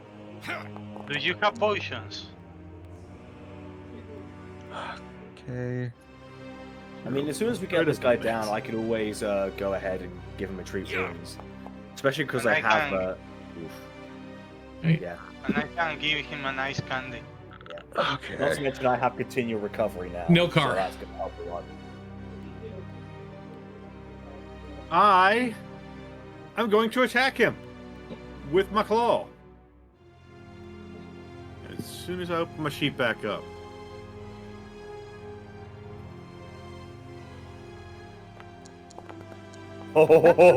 Gosh, okay. Oh, baby! Go ahead and roll your crit, and I'll add the extra. Oh, it did the. Go ahead, and roll the crit, and I've got to add 8 to that probably. Yep. I gotta fix the damage because I got the attack set up wrong somehow. Yeah, I've got to. I'll look at that. Grim. So Still works though. It's I'm still gonna do extra that. damage. And then I'm also going to do this. That's like giant barbarian levels of damage. It's like, Yes. You swipe out at it. It's you can tell it's still focused on Thorak, but it's kind of turning towards your direction. Well, I'm going to try to apply some more emotional damage. Okay. Oh. No. You know what? He's looking in my direction, so I'm going to say that's not how it went. That's not a whole lot better. Actually, 6 Insult better, his- but it's just not Insult quite his enough. mother! Okay. Insult his mother! You were so close. That brings us up. That's your turn, right? Nope, that was 2 actions. I have one more, One more. and now it's time for the oh mama joke. Oh, your mama. Actually, I don't know his mama. She might be perfectly sweet. I'm going to insult his god, because I'm pretty sure his god's not. Yep. Asmodeus? More like Asmodeus nuts! That should be with a circumstantial bonus. Well, okay. Oh, you become hidden. Yeah, you are hidden to it. It does not know where you're at. What? Because the great distraction means it distracts you from where Being you hit. are. You're just like, yeah. So, I well. thought we was a town. He was looking in my direction, now he's not. yep. So that makes it harder to hit him if Thorak, you're 1. Niklar, you're He's turned 2. back like, I City can't Watch believe he 3, said that! Pull 4, Gesture 5. One, 2, 3, 4. He felt you take your double shield to the back of him there, Pull. Okay. And he Bring it on. is going to make a half-hearted attempt with his long sword. And I'm gonna shield block that. Shield block. You didn't raise the shield. I raised my shield. Then it should automatically. No, shield block means like he'll do it means reduce the damage. Oh, Yeah. yeah. There we go. Shield block Yes, reduces there we the go. damage Shield as block damage. was used, and we're gonna click the word block. What do I do? Click. Hit damage. Or click block, then click damage. I click block, then I click damage. I receive Yeah. 4 damage. Okay. Your shield is damaged for 4. He will swipe back. Missing, and he will raise his shield So, you got a shield too. and be done. And that brings us up to you, Paul. He took 2 more damage, and he failed his recovery check. You're up, Paul. Okay, I need to go to his shield, so I need massive damage. I'm going to do Wait, actions. didn't he lose his shield? I thought he lost his shield. No, that was while I grappled him. Oh, I thought you like disarmed him. My bad. Sorry. No, I didn't disarm. No, that was me. I didn't disarm him. I knocked his shield out of place. That was. You knocked it out of place so he couldn't use it. Yeah. Okay, understood. Sorry. I'm going to weapon infusion, and actually I'm just gonna create a big chunky spear, just because I can. I'm gonna spend 2 actions in this melee attack. Do we have it targeted? Yes. Go ahead. The chunky pole. Oh, yeah. Go ahead, roll You are gonna damage. get a stab with max damage. Come on, use your shield. Oh. I think he was meant to use his shield. Well, his shield would Okay. not. His shield would not have blocked enough to prevent the death. Yeah, shield block and raising a shield are two different things. Yeah, the block would not have prevented the death with what you rolled there. Okay. With this, you see him fall to the ground, gone, not moving, no more blood of his clerics to pull from to restore his health. And that is where we're going to end today's session, and we're going to meet back here next week for the aftermath of this battle. I'd like to do one last thing. What do you want to do? One Save a last. life. So he's looking around thinking, oh, well, we all managed to get through that fairly unscathed. Looks to the south, sees Malith bleeding out, goes, oh, shit! And he's going to yeah. Nope, He's gonna- nope. We're going to do that next session. Alright, fine.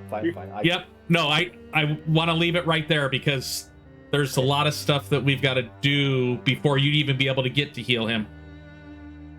Yep, Okay, yep. fair enough. Okay. Fair enough. I will let you guys. I'm going to end the stream really quick, and then I'm going to do a quick talk.